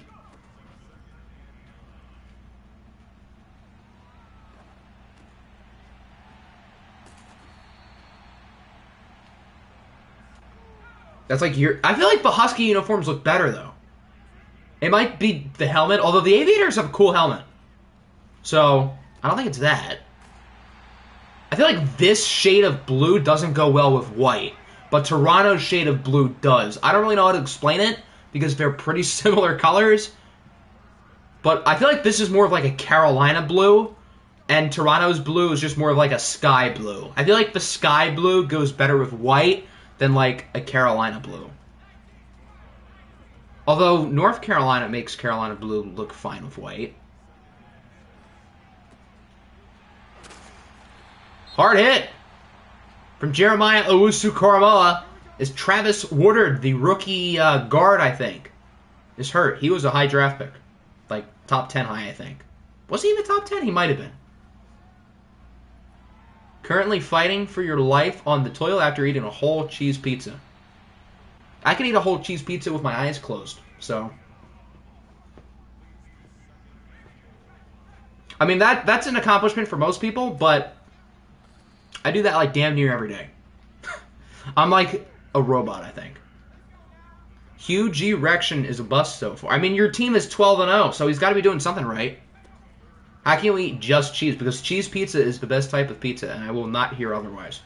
Stuffed crust. Okay, well, no wonder you're having a battle in the toilet. Because that's, like, super thick. Just like my women. 4th and goal at the 5. The Aviators are going to kick the field goal. Who's their kicker? I don't know. I do remember the fun kicking story at the end of year 1 with the Browns and the Aviators, where Will Lutz made, like, a 62-yard field goal to keep Cleveland's season alive.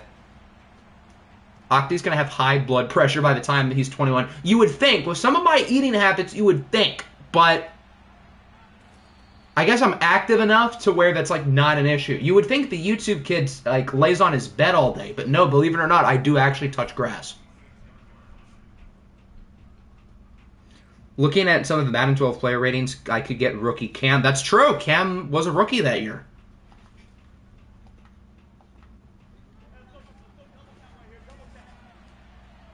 Yeah, that was the 2011 class with all those horrible quarterbacks. So you got to see if you develop guys like Blaine Gabbert and Jake Locker and Christian Ponder.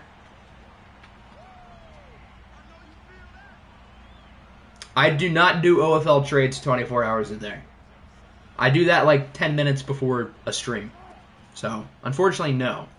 I'm not going through my entire day trying to figure out OFL trades, contrary to popular belief.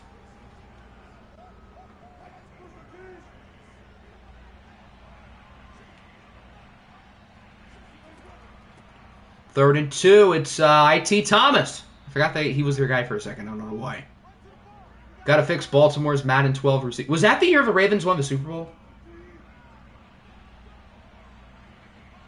With Jacoby Jones. Not that he's like some great receiver or anything, but he's the only one I can think of off the top of my head. Here's my thinking. I either pick the Eagles and be happy, or I pick a bad team and try to get Andrew Luck. Well, that's one way to look at it. I mean, what about Robert Griffin III, though? RG3 would probably be really good, too. I mean, I'm probably going to have Stafford on my team, but shoot, I kind of want RG3. He'd be fun. RG3 career revival. Got Russell Wilson in that draft class. The 2012 draft class was loaded. Not just a quarterback, but like across the board. I mean, you've got multiple other Hall of Famers. Luke Kuechly, Stephon Gilmore, Chandler Jones might be a Hall of Famer. And it's wild because the top of that class was terrible. With Trent Richardson, Matt Khalil, Mars Claiborne, Justin Blackmon, although he was really talented, Mark Barron, all those guys were top 10 picks.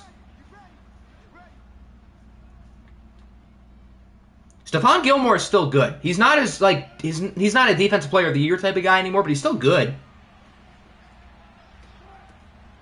Octi sounds like the dude who joins Discord servers, puts in a selfie with a hat that says "Keep America Great." Yeah, no, the last thing I try to do on Discord is get political, because there are a lot of extremes on both sides. So that's really all I'm going to say. People have extreme opinions, and if you don't think the same way they do, they're not going to like you. Fullback touchdown. Fullbacks are people too. Who is their fullback? I don't even know who that is. 43. Xander Horvath? Is that who that is?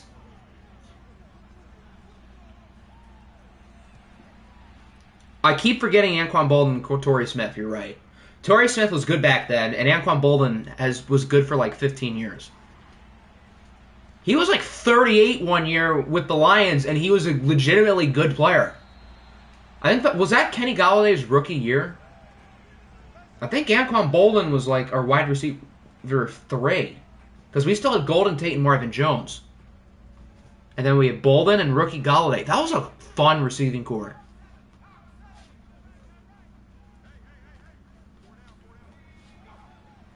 He had a game-winning touchdown, I think, against Washington, like pretty much right at the buzzer that year.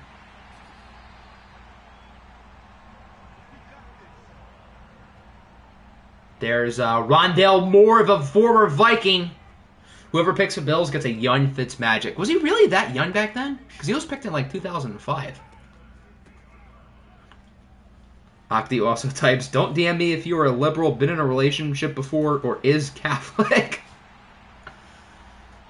I hate to burst your bubble, but like that's like not true.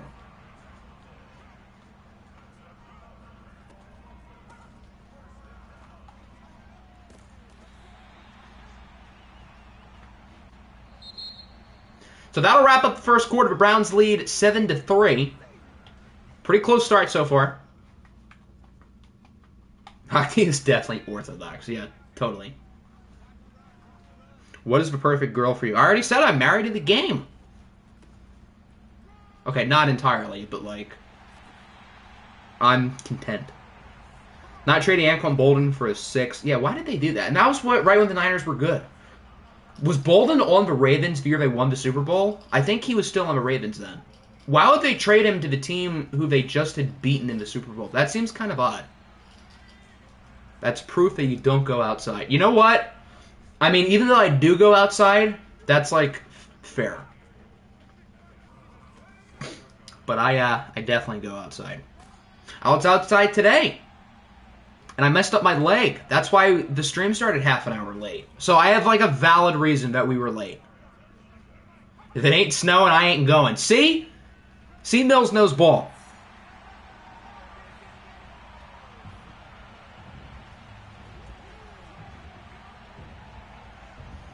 Because the other, I guess that makes sense. But still, even though like John's brother was coaching the Niners, why would you try to make another contender like better? Know for a fact, Octa got rejected in MySpace on 5th grade and started venting to strangers. Yeah, totally. So the Aviators are winning, by the way, 10-7.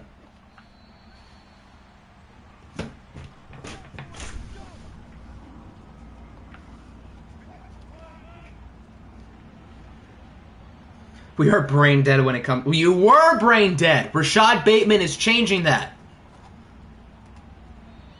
But you were brain dead, yes. That is definitely true. You switch Super Bowl. Well, first of all, we don't have the Super Bowl here. Second of all, I don't think the Aviators are a contender. Maybe they'll surprise people. I mean, Carson Strong he has the ability to go off if he wants. Got rejected by this girl in 5th grade, and she got pregnant in 7th grade. You really dodged a bullet.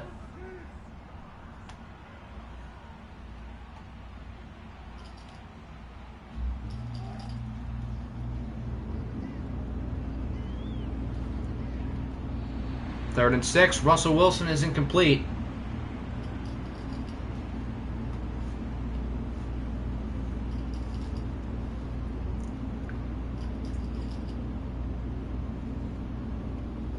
Are we going to get a what a punt? Ooh, just missed from Johnny Hecker. This log won't come out. What? I don't know how I can help you there, bud.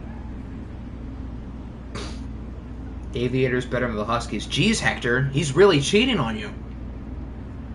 Whatever will you do? Carson Strong was under a ton of pressure there and just completed a 24-yard pass. Only the Cleveland Browns play calling staff.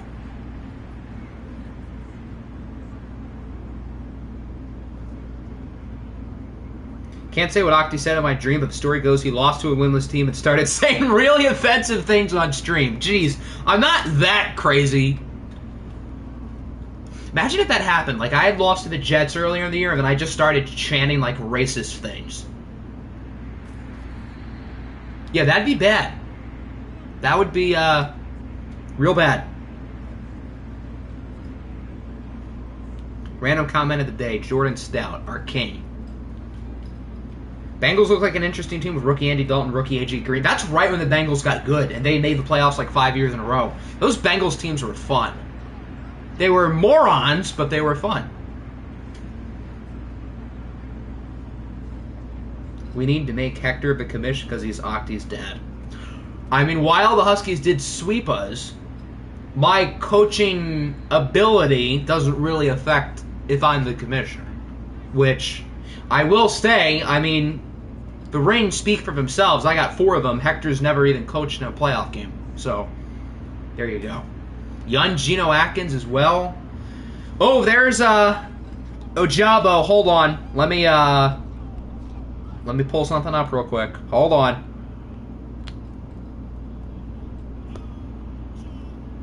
Hold on.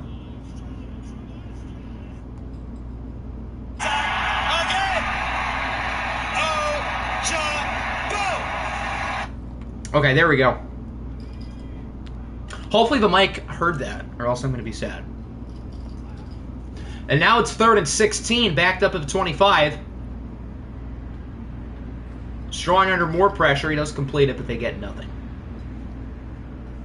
Was at Chuck E. Cheese redeeming my tickets for some cool plastic rings and some ring pops, and all of a sudden Chucky pulls a gun to my head and says, "Freeze." He takes off the mask. It was Malachi. Malachi who? Malachi Madison? That'd be bad. He couldn't get a ring, so he tried to take my tickets to get a real ring. Damn.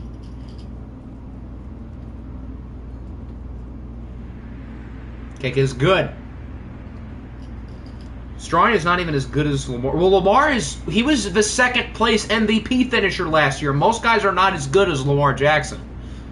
Carson Strong, I think, is a top 16 quarterback in the league, and he has moments where he looks like a top 5 quarterback.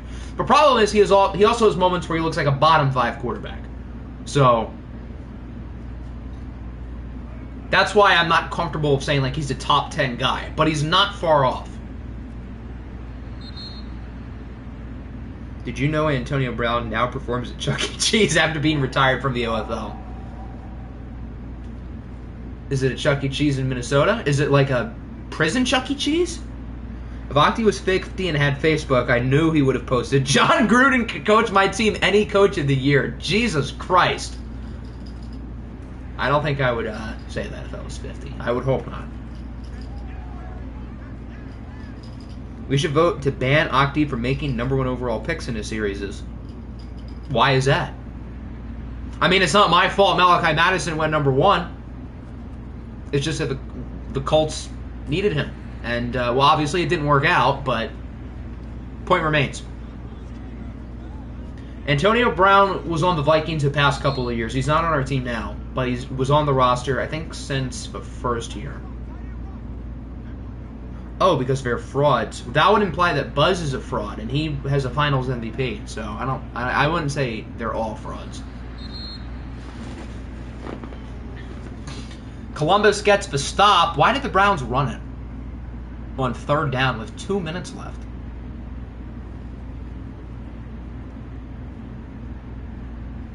Octi is the white guy in the Tunnel Vision music video. Well, I don't know the white guy you're talking about, but I am white. So, there you go. Kyril deserved it more. I'm not going to disagree because I thought so too, but I mean, Buzz still had, what, like 22 and 13 and like 4 blocks a game, so still quite good.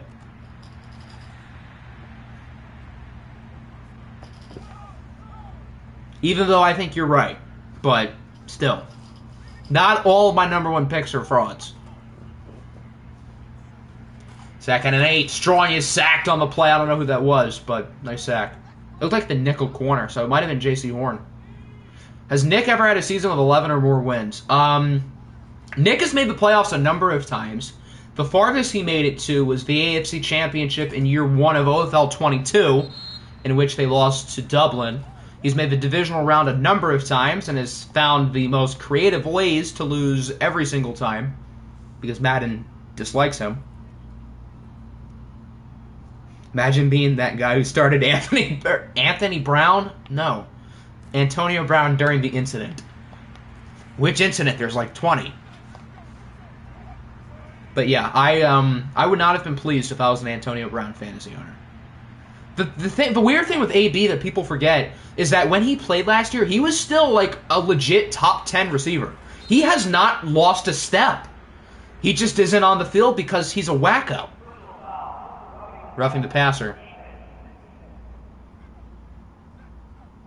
Farthest you've made is pick 5. Well, I guess this year you're automatically going to go farther. Because I don't think you're going to be picking in the top 5 unless you make a trade or something.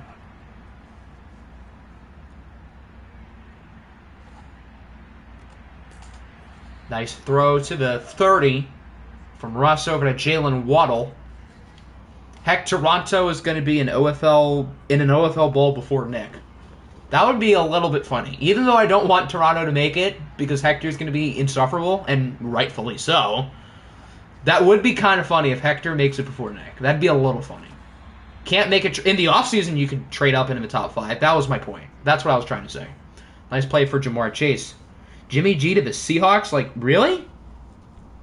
Huh. Is that like a real thing? Why would the Niners trade him in division?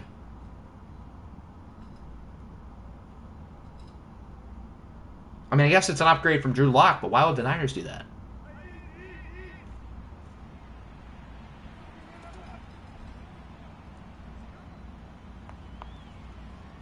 Ross looks like he wants to keep it himself. He gets the touchdown, so the Browns are winning. I feel like the Aviators have been better today.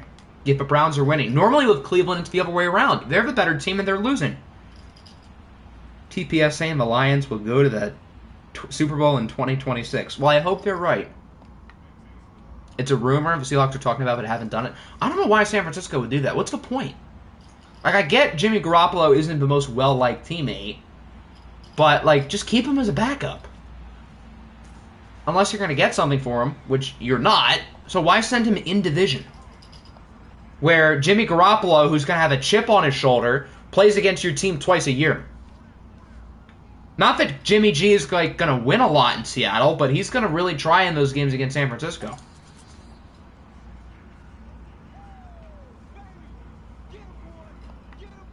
Imagine if I win an OFL pool before Apple. That would also be kind of funny. And you guys have a better chance of doing that than him this year. First half in the books. The Browns lead by 1, and they start with the ball. Have you seen? I have not seen the Edelman interview, but I know he said something that like suggested that Jimmy G was at least in New England was not the most well-liked guy. I saw something the other day that said maybe the Bucs would want him, which would be funny because Jimmy G was supposed to be Tom Brady's heir apparent when New England drafted him 8 years ago. That'd be I feel like that'd be funny because he was supposed to be the replacement 8 years ago in 2014, and then here we are in 2022, and the Bucs get Jimmy G to eventually replace Brady. I feel like that's just ironic.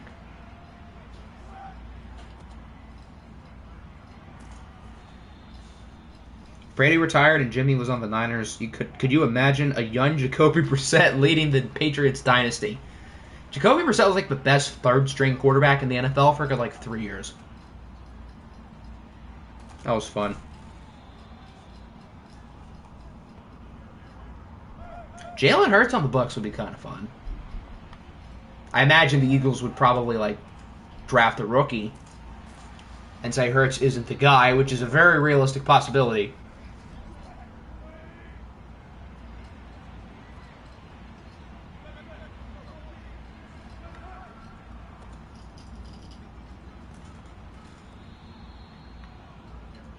Brady should retire when he's 50 so he can be the first 50-year-old NFL player. At this point, he honestly might.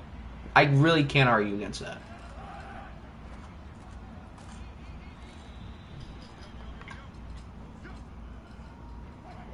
Hurts isn't the guy, can confirm. Philadelphia's sports radio, though, is like, they're kind of raving over him. There's some people who love him and there's some people who hate him, which honestly doesn't really surprise me. But he seems to be a very polarizing figure here, which, I mean, makes sense. Young quarterback who is good, but isn't, like, that good. Jacoby Brissett at QB1 with Greg Dortch and DeReese Robinson. Imagine how happy you would be. Well, I mean, you'd go like 1-16, but at least you'd be happy.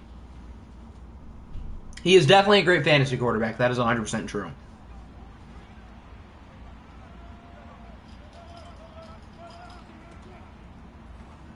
Remember when Brissett was thrown to the fire after Luck retired? And I remember when Luck retired and Brissett was like became the starter, everyone was like, oh, this isn't a big deal. Jacoby Brissett's a good backup, which he is, but not quite like as good as Luck. Worst OFL coach by record? I don't know. That's a good question. 4th and 12. Cleveland's going for a 54-yard kick. Who is their kicker? They had Will Lutz, who had that big one against the Aviators a couple years ago. They don't have Lutz anymore. And the kick is no good. It looked like it went wide to the right. So it remains a 1-point game from number 21. Still believes Tyrod Taylor got set up. I don't think he got set up by Herbert. I don't think Justin Herbert would say injure him. Herbert's not the type of guy to do that.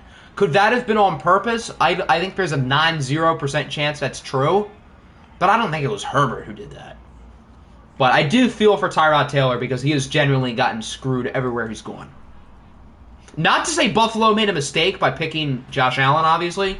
But Tyrod Taylor was legitimately, I thought, pretty good in Buffalo. The year they made the playoffs and lost to the Jags in the wildcard round, I remember everybody thought that they made it in spite of Tyrod Taylor. I thought they made it because of Tyrod Taylor. I thought he was legitimately pretty good that year. Nice pick by Trayvon Diggs.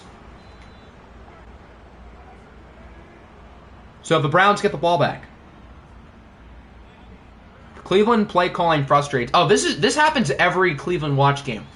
Their play calling on both sides of the ball is legitimately horrendous.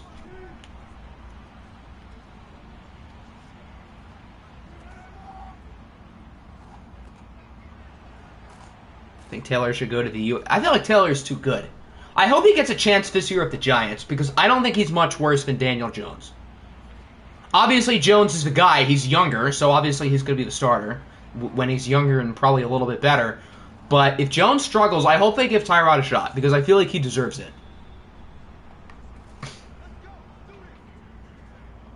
You and Nick have the worst defensive coordinators in the league. I'm not really going to argue that. You're probably right. That was Diggs' first pick. Wow, he's been that mid all year that he allows all those yards, but he can't get an interception until week 14. Your daily reminder, Tyrod Taylor is a Super Bowl ring. That is true. Tyrod Taylor has the same amount of Super Bowl rings as Aaron Rodgers. So there you go. Fun fact of the day. Can't believe the Giants bet. Well, Eli was horrible at the end. So, I mean, yeah, he's a franchise icon, but he was also terrible. They probably were better off that year rocking with DJ. I remember Daniel Jones' first game, he was like unbelievably good. Or at least he was unbelievably good as a runner or something. Every team finds their franchise quarterback after Tyrod leaves the team, so expect Daniel Jones. No, what's going to happen is the Giants are going to suck. They're going to draft like Bryce Young, and Bryce Young's going to be an MVP. It's the Tyrod Taylor effect. Although it didn't really work with Cleveland. But Cleveland is Cleveland, so. And it hasn't really worked with the Texans either. I don't trust Davis Mills yet. Daniel Jones is, I mean, he's a top 32 quarterback in the league, but he's not above like 25.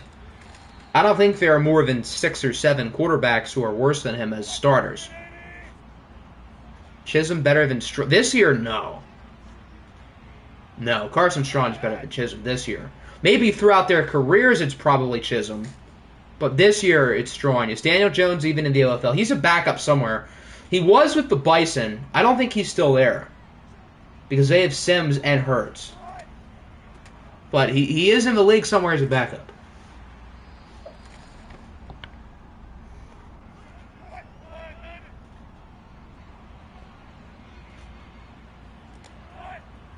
Second and 8.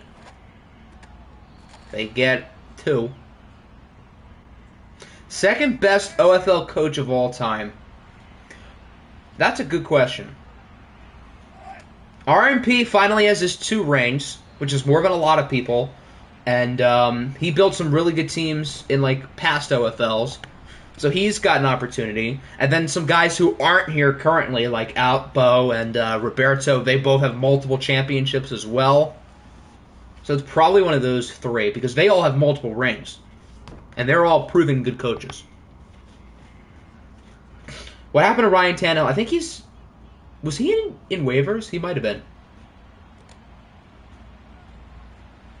Hector last year was literally Daniel Jones. You might be onto something. Does that mean Daniel Jones is going to have an MVP-like season this year? The Giants revamped the offensive line.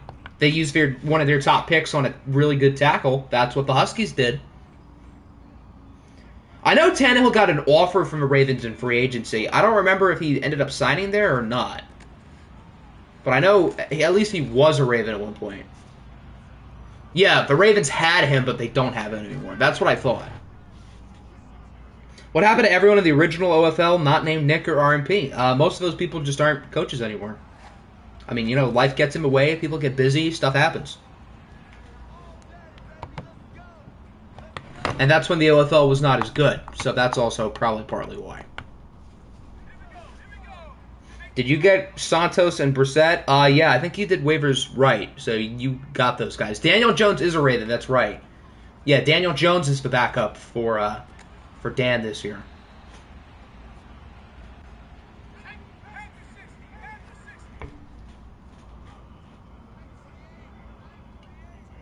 If you win this year, where will you rank as a coach all time?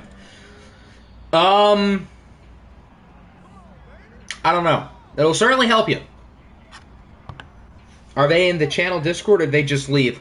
I guess it depends. I imagine some of them are still around and some of them just like aren't.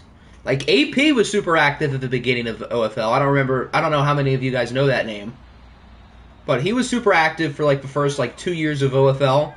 And then him and FG kind of had a falling out with something, and then he just kind of left the community entirely, and I don't think we've heard from him in like at least a year and a half. So I don't know whatever happened to that kid, but yeah, he was active for quite a while. Perry's obviously still around, but he's got his own channel to focus on, which, I mean, makes sense. Octi had a squeaker voice, that is true. I definitely did. Expect me to stay here when everybody else leaves because I said something anti-Semitic. Oh. Cobra just said I was Orthodox 20 minutes ago, and now apparently I'm anti-Semitic. Real changing of the guard there.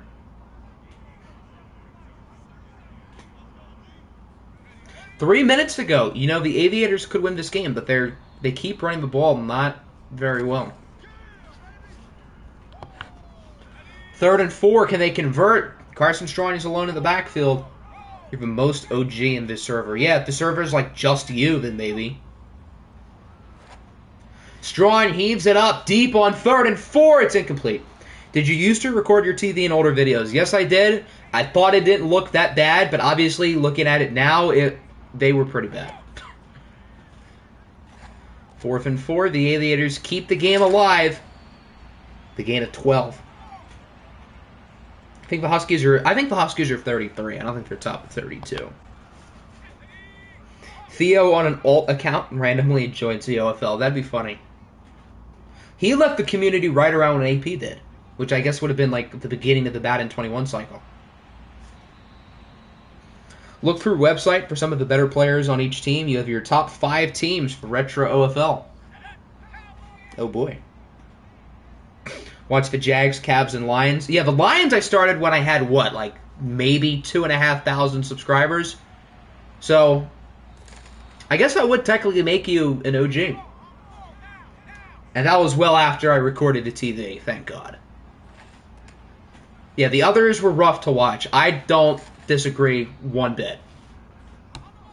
Theo versus Hector, who's more annoying? Well, Theo was just like entitled. Like, you're entitled, but like in a funny way, to where it's like sarcastically funny. Theo was just like annoying.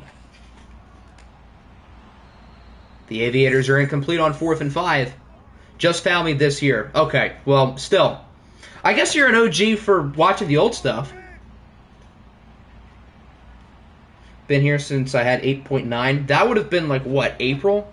Because I think I had 9K right around when I had revealed like the team reveal for MLB The Show. And then I got like 1,000 within the span of like a week. Are you considered an OG? You met me on May 18th, 2020. I would have had, what, like 3,500, maybe 4,000 back then? I think. So, yeah, that's a while ago. Do you think you and Theo probably would have hated each other? He was just, like, totally just annoying.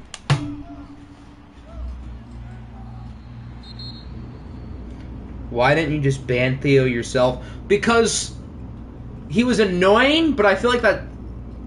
I don't really know. Now that I think about it. I really don't have a good reason. As Cleveland wins 17-13. When Westlake first started, equality was horrendous. I agree. That was before OFL started, so that's like old. Have you met Theo? Theo has not been here for almost 2 years. So most of you guys have no clue who he is. Crockett's been here for a while, so I don't... Would he have been here at the end of OFL 20? I don't remember. Maybe he knows Theo.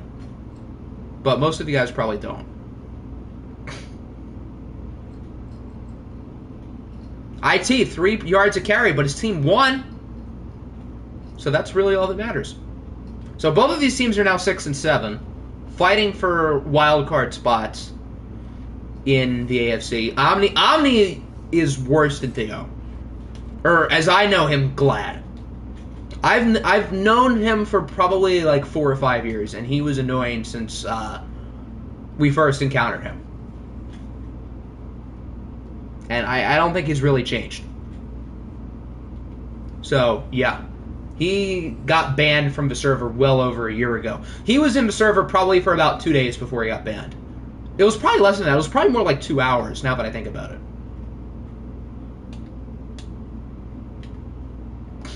Looking around the rest of the league, the Bucks lose again. Not a great stream for them. They go 0-3. Forgot how I even joined. How would I remember? I couldn't tell you. You were here as a wide receiver. Oh, yeah. I feel like I remember that now. Well, I only ended Westlake a year ago, so a lot of people still know that. Maybe they didn't really watch it because I had started it so long ago, which, I mean, makes sense. It's kind of hard to, like, follow along with a series that had started 3 years prior. But the Westlake series is still incorporated into the Eagle series today. So, it's not like that ancient. The Cardinals beat the Pioneers. Good for you, Denmark. That's a big win. The Pioneers have now lost 4 of their last 5. They are falling off quickly. Probably nobody does know Nigel Wiggins, which is unfortunate because he was very, very good. Certainly one of the all-timers on the channel.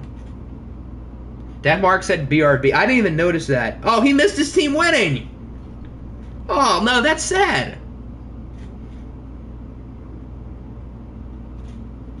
Westlake ended in August of 2021, right before the Eagle series had came out. But obviously, there are still Westlake players being brought into the series. Oh, Denmark is back. Guess what? You guys won against the Cardinals. No, against the Pioneers. I'm stupid. 26-24. You left right when your game was showed, and you came back right when we were done. But yeah, here's the box score again. Will you go down in the Octagonal Gaming Community Hall of Fame? Maybe if you win an OFL Bowl, I guess that would help. But since you're new, I mean, a little bit early to get that crazy. Yeah, Westlake was probably like 300 episodes, I think. So, if people join like 2-3 years after the series started, I can't really blame them for not going back. Because that's like old stuff. And the first like few seasons were not good quality at all. A lot of sacks for the Chiefs. 3 for Savell Smalls, 2 for Clowney. Are you really new? I mean, in terms of like when you joined with my subscriber count, no. But like compared to everybody else here, I would say you're definitely towards the new side. The Rams beat the Dolphins 27-26. Will my upcoming NCAA series be as long as Westlake? No. I have learned my lesson. I'm not having series last 3 years. I have 100% learned my lesson. But with Metropolis, that's ending before Madden comes out. Because as I've said, I've been planning this this new NCAA series, and I don't really want to have 2 at the same time. And then once the new NCAA game comes out, hopefully in the summer of 2023, obviously I'm going to start something then. Unless the game is horrible, which I anticipate it probably won't. But it is EA, so who knows. But no, I'm not thinking about teams for NCAA until like May or June of next year. So I'm not even ready to think about that.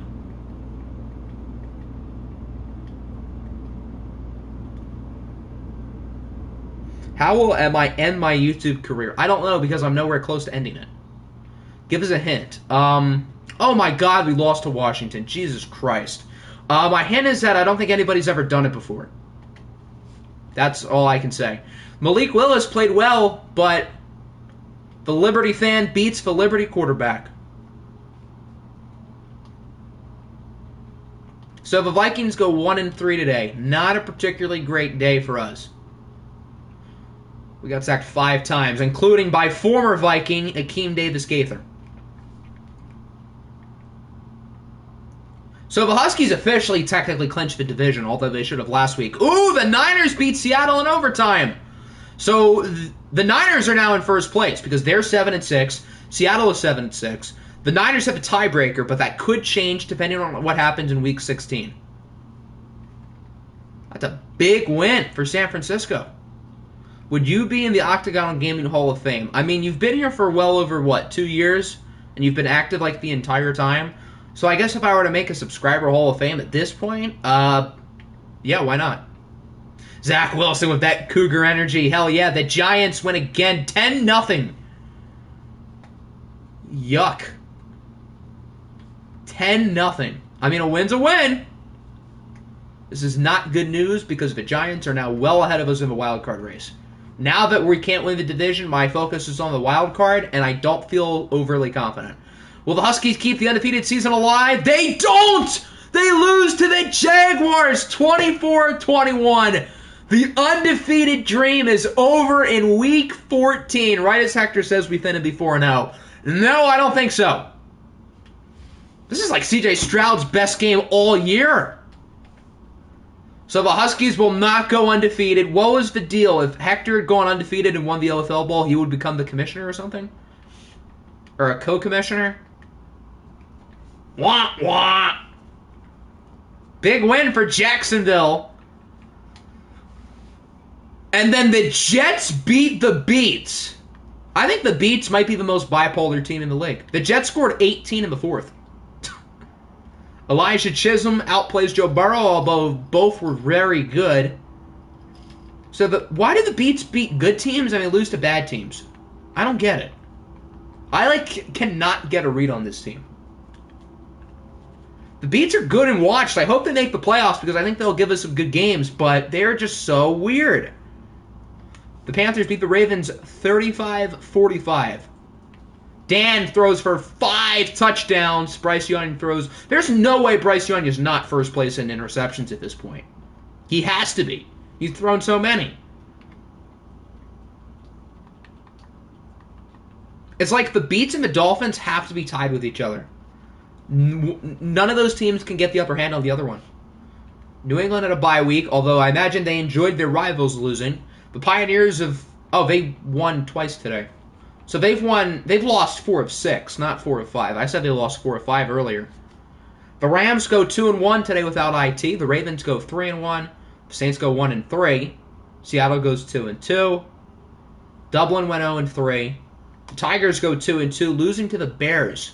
The Bears are weird because I feel like they're bad, but they're not that bad.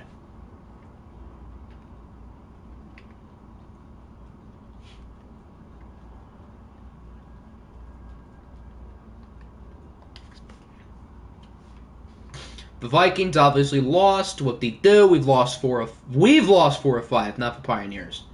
The Wizards beat the Bison 38-17. So after the Bison's little win streak, they go 0-4 today.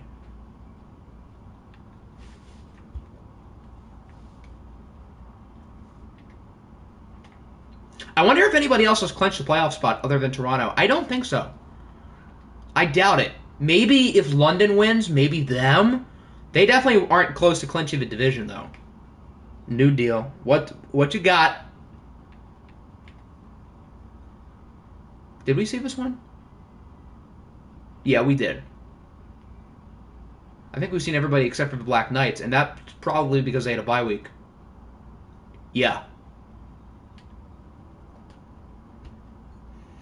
If you have a top 2 team split 1-1, who would take the lead? So after that, there's a bunch of a list of tiebreakers. Hold on, let me pull up NFL record tiebreakers. Obviously, the first one is record, then it's head-to-head. But if, let's say hypothetically, I have a good example. The Niners and the Seahawks tie for the division, and Seattle wins in Week 16. Let's say that happens. I think the next one would be common opponents. Yeah, so the win-loss record against teams who they both played. So if they both played, say, Toronto, then that would count. But if only Seattle played the Giants, then that wouldn't count for a tiebreaker. I hope that makes sense, because that's kind of confusing. Or maybe it is divisional record. Hold on. To break a division, it would be interdivision record. You're right. But I think for a wild card spot, it would be common opponents. Players of the week. Malik Willis won it again. Okay. Patrick Mahomes, Bradley Chubb, and Cody Barton. We'll go through everybody's last 4 weeks after standings and stuff. And we're also going to go through stats as well. What's the deal? I didn't see it. If Hector doesn't throw an interception for the rest of the year, I get added in both servers. I would say if that includes playoffs, but there are barely any user games with picks. If Hector doesn't throw an interception and you guys win out. And that includes the playoffs. Not making it easy. AFC North, the Ravens still lead by 3 games. Baltimore, again, probably will clinch this division soon. The Tigers and Wizards are back tied for first place in the South. New England is very close to clinching the East. The Pioneers are still a game ahead of the Chiefs because they both lost. The Diablos and Broncos could both sneak in. Falcons officially clinched the North. The Panthers are a game ahead of the Falcons and the Saints in the South. If you went out, you get mod in the main server. Deal. The Black Knights and the Giants, that includes the playoffs, by the way. The Black Knights and the Giants are tied in the East. The Giants have won 6 in a row. Do they have a positive point differential? They do, by +2. If anything, yeah, exactly. I'm making your deal easier because I've known you for longer. The Niners lead the Seahawks in the division by the tiebreaker. What's the tiebreaker with the Black Knights and the Giants? Hold on. If you win out, you'll get a mod including the playoffs deal. I want the Giants. Loss, win. So they split. So it would be division record. That's got to be racist. I've known you since I was a baby. So what, like last year? No, I don't want trades. I want injuries. We're going to do injuries. We'll do stats. We'll do schedules. I think what we're going to do next stream is we're going to do 3 weeks. Weeks 15, 16, and 17. I always like having the last week of the season on its own stream. That's like week 18 is like my favorite stream of the year, including playoffs, including the offseason. The last week of the regular season has always been my favorite OFL stream. I like to keep that one on its own. So I think we're going to do 15, 16, and 17 together. Jamin Davis, hamstring tear, I think that's new. Andrew Voorhees, I think that's new. Did you and Pokemon... Pokemon's not in your division. Naruto is the Giants, which you guys split. Najee Whiteside, torn pec, out through the year.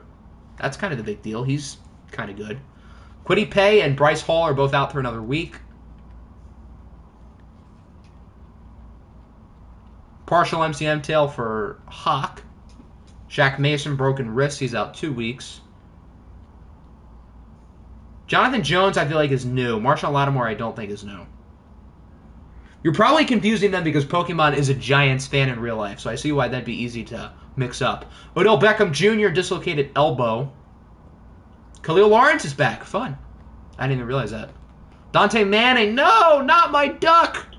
He's done for the year, and that's everyone. That's why we lost to the Vikings, because of Kwity Paye getting hurt, or lost this week. What do we want next? We'll do season stats. Why don't I go up? I'm stupid. Hold on. So who is the MVP in an extra 4 weeks in the year? Is it still Hector? Hector is 12-1. He has...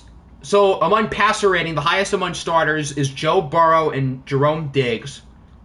Diggs' team is very good. Burrow's team is average. You've got Dan in third, followed by Love, Brady, and then Hector. But Hector's going to get a bonus because his team is probably going to finish with the best record. Anybody else? Maybe Mahomes. I don't really see anybody else at quarterback who could be an MVP candidate. And then in the run game, Henry, Mixon. Oh, Chubb is way down. Oh. Okay. So I guess it's really just these two. Again, just like last year, although Zeke has 19 rushing touchdowns. That's a lot. We'll go through everybody who has at least 800. Receiving. In terms of receptions, it's Courtland Sutton by a long shot. In terms of yards, it's Devontae Adams. Courtland Sutton could win the receiving Triple Crown. He's second in touchdowns, second in yards, first in receptions. Don't really want to see Hector win an OFL MVP because he'll be toxic. I don't blame you. Pokemon benching Sims for, I guess, Jalen Hurts. That's honestly not that bad of an idea. Although, Sims hasn't been that bad. Tyler Vrabel has allowed the most sacks. Mike Vrabel's son. And then defense we'll do by conference. Tackles for loss in the AFC. Jordan Davis with 19, but he has no sacks. That seems like something Jordan Davis would do. Montez Sweat is 17. Savell Smalls has 14. Jeez, look at the Chiefs. They've got 2, 3, and 4 in the AFC. Oh, you're tanking. Oh. Then that makes sense, too. Because you guys aren't really going to make the playoffs. Aaron Donald leads the NFC in sacks. Interceptions is Bryce Hall, even though he's hurt. How many does TJ Watt have? That's a good question. Normally he's really high. I kind of want to see that number. He is 10.5. Oh, I must have just totally missed him.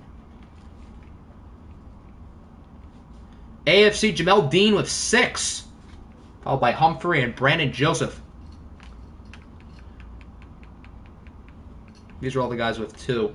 Fumble forces and recoveries. We'll do that next. Logan Wilson has 3. He also has 3 picks. Or 2 picks. I can't count.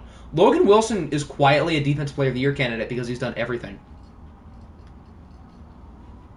These guys all have 2. Fumble recoveries. Leighton Vander Esch with 2. Then in the NFC, we'll start with fumble forces. Fred Warner has the most with 2. He also has the most recoveries. Defensive touchdowns, only 3 in the NFC and only 3 in the AFC. And we saw one of them today, the Kayvon Thibodeau scoop and score. Are there any perfect kickers? That's the real question.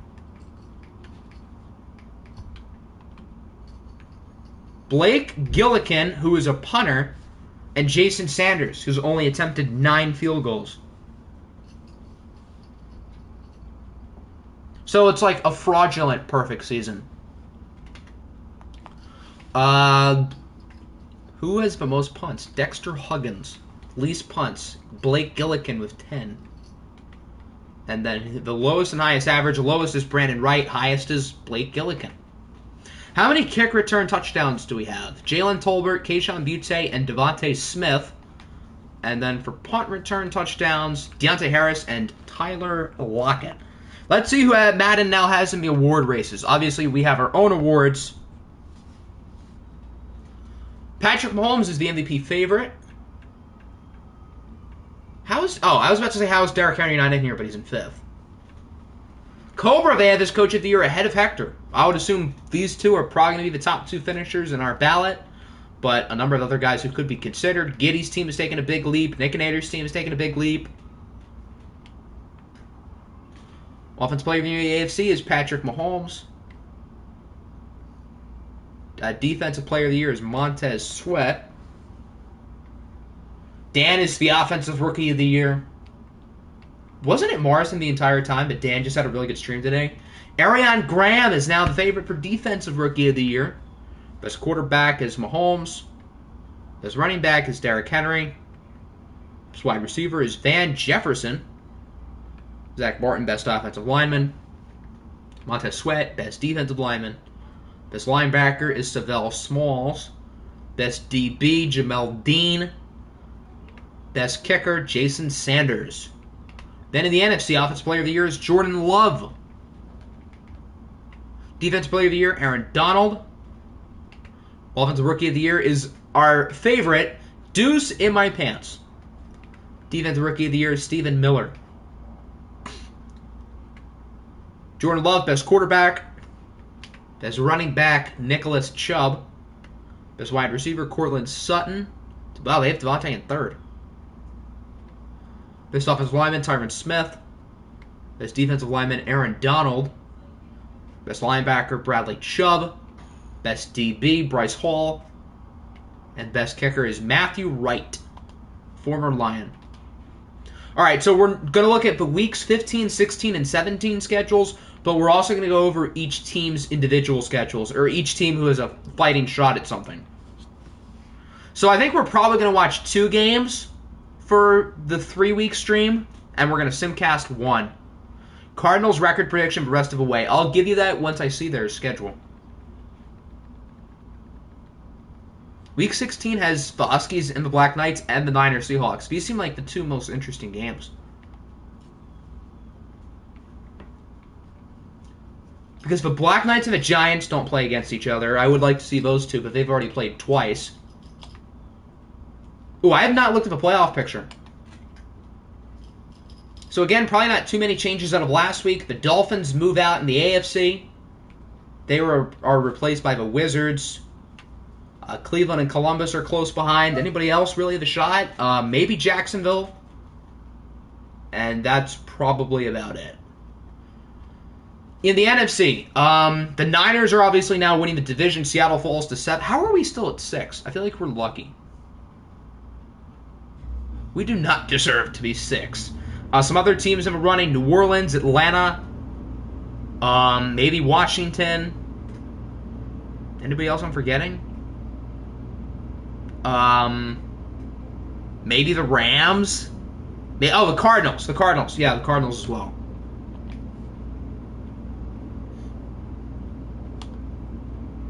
All right, so we'll look at the schedules for teams who are playing for something, which is most of us. Starting with Cleveland, they have the Pioneers, the Aviators, the Broncos, and the Shamrocks. It starts bad with the Pioneers, but the Aviators they just beat. The Broncos are not great, and the Shamrocks they should win. The Bucks, no. The Cardinals, Saints, Rams, Niners, Vikings. They're playing pretty much four, I would say, average to slightly above average teams with us in San Francisco. The Chiefs, Diablos, Pioneers, Saints, Diablos again. That's pretty hard. The Diablos, Saints, and Diablos again are pretty much towards the middle, and the Pioneers are good. Record prediction for Cardinals, right. I think 2-2 is realistic. So what will that be, 8-9? Probably doesn't get you guys in, unfortunately. The Diablos, I know they have the Chiefs twice. They also have the Bucks, who are not good, and the Panthers, who are pretty good. The Dolphins, Lions, Beats, Wizards, Niners. Not horribly bad, because the Lions are not good, and then these three teams are all probably above average, but I don't think any of these teams are like top 10. Maybe the Wizards. Will you make the playoffs if you finish second? Maybe, but it's not going to be easy. Atlanta, Bucks, Bats, Black Knights, Bucks. They have three very easy games. The Bucks are not good. The Bats are not good. The Black Knights are very good, so they should. I would say 2-2 is realistic. Lose one of the easy games and lose to the Black Knights. Washington, Ravens, Saints, Bucks, Giants. The Giants are really good. The Ravens are really good. The Saints are average, and the Bucks are bad. So pretty hard. The Niners, Bears, Seahawks, Cardinals, Dolphins. Dolphins, Cardinals, and Seahawks are around the middle. Bears are below average, but not horrible. The Giants have the Bats, Tigers, Seahawks, and Washington. So again, one bad team, three pretty mediocre teams. Washington, I would say, is below average. The Huskies have Seattle, London, Rams, Lions. First two games are pretty hard, but then it gets a little easier. The Jags. Honestly, kind of easy. The Jags still have a long way to go. They've only won 5 games. But they're better than the Broncos. They're equal to the Broncos. They're better than the Bison. They're probably better than the Bears, and they are worse than the Tigers. So they should go 3-1 here. The Jets are out of it. The Lions are out of it. The Panthers have the Black Knights, Broncos, Diablos, and Saints. So one really good team, 3 mediocre teams. The Pats have the Beats, Jets, Tigers, Seahawks. One really bad team, 3 mediocre teams. Pioneers have the Browns, Chiefs, Ravens, Broncos. That's kind of tough. Browns and Broncos are still fighting for it. Chiefs and Ravens are both pretty good. The Rams have the Jets, Cardinals, Huskies, Beats. One really easy game, one really hard game, and 2 kind of in the middle. Ravens have a football team, Shamrocks, Pioneers, Aviators. Pioneers are hard. Aviators and football team are in the middle, and the Shamrocks are pretty bad. The Saints, I would say a couple below average teams and a couple above average teams. Seattle is the Huskies, Niners, Giants, Pats. Yeah, this is pretty brutal. They have 4, I would say, good teams. The Shamrocks, they're tanking. The Tigers, Wizards, Giants, Pats, Jags. That's not easy. Wizards are good, Giants are good, Pats are good, Jags are below average, but if Derrick Henry goes off, you never know. We've got the Bison, Wizards, Lions, Cardinals. I feel pretty good about this. The Bison are not good, the Lions are not good, the Cardinals are a little bit below average, but that's not easy, and then the Wizards is definitely our hardest game left. The Wizards have the Tigers, Vikings, Dolphins, Jets. 3 pretty good teams. Wow, all of their games are primetime. That's funny. How many primetime games does this team have? Like 12? Good God. I mean, I get they were good last year, but still. Jesus Christ. The Aviators, Shamrocks, Browns, Shamrocks, Ravens. So 4 division games. Wait, hold on. The Aviators' last 6 games are the Ravens, Browns, Shamrocks, Ravens. So their first 11 games were non-divisional opponents, and then their last 6 games... Division. Their 6 division games are all at the end of the year. Has that ever happened before? That's funny. The Bats are bad. The Bears are bad. The Beats have New England, Dolphins, Jets, Rams. Not horribly hard. I mean, New England's good. The Dolphins are pretty good. The Jets are bad. And the Rams are below average. The Bison are bad, but Pokemon's here, so we'll look at them. Not horribly hard. The Vikings are probably the best team here, and we're not playing well. The Jags are fine. I'd say they're a little below average. The Bats are pretty bad. The Bears are pretty bad. So this is not a good schedule to be while tanking. The Black Knights have the Panthers, Huskies, Falcons, Bats. This is pretty hard. The Bats aren't good. The Falcons are playing well, and the Huskies and Panthers are good. The Broncos have the Jags, Panthers, Browns, and Broncos. Wait, no, and they have the Pioneers. I'm stupid. Yeah, this is pretty tough as well. Who did we start with? Did we start with the Browns? I think we did because we're using the Browns. Yeah. So I think that's everyone. I think we've gotten through everything. Schedules, stats, awards, standings, injuries. I think we're all good. The Jags are not good, but they have Derrick Henry, who makes them not easy. So yeah, they are 5-8, but Derrick Henry's an MVP candidate, so they get like a benefit of the doubt. The race for the #1 pick, by the way, we'll look at that and then we'll end. The Bucks and the Jets, the Shamrocks have the Jets pick. They're at the top. The Bison, Lions, and Shamrocks are not too far behind. After that, you got the Rams, Bears, Bats, and Jags. And then everybody else here has a real shot at the playoffs. When will the next stream be? That is a good question. Probably Thursday or Friday. And then I want to have Week 18 done this weekend, so we'll be done for the regular season by the end of the week. Can you check Zach Wilson's stats? I can do that. If anybody has any specific thing they need to check, tell me now or forever hold your peace.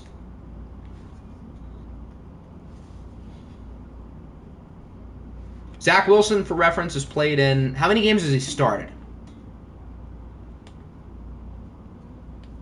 He has started in 1, 2, 3, 4, 5, 6, 7. CJ Stroud. A-Rod. Anything else? Anybody else have any requests? Going once, going twice. Kayvon Thibodeau and Will Anderson. I don't want blocking, I want defense. Thibodeau has 8.5 sacks. Anderson has 7, but he also has 18 TFLs. Jordan Battle. Boom. Cardinals. Akpa only has 6 sacks.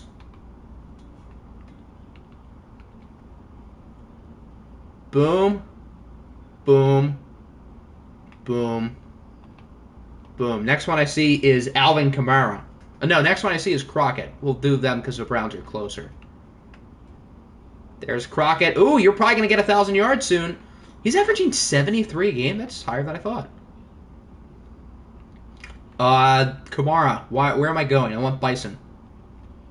There's Kamara. And then Max Crosby.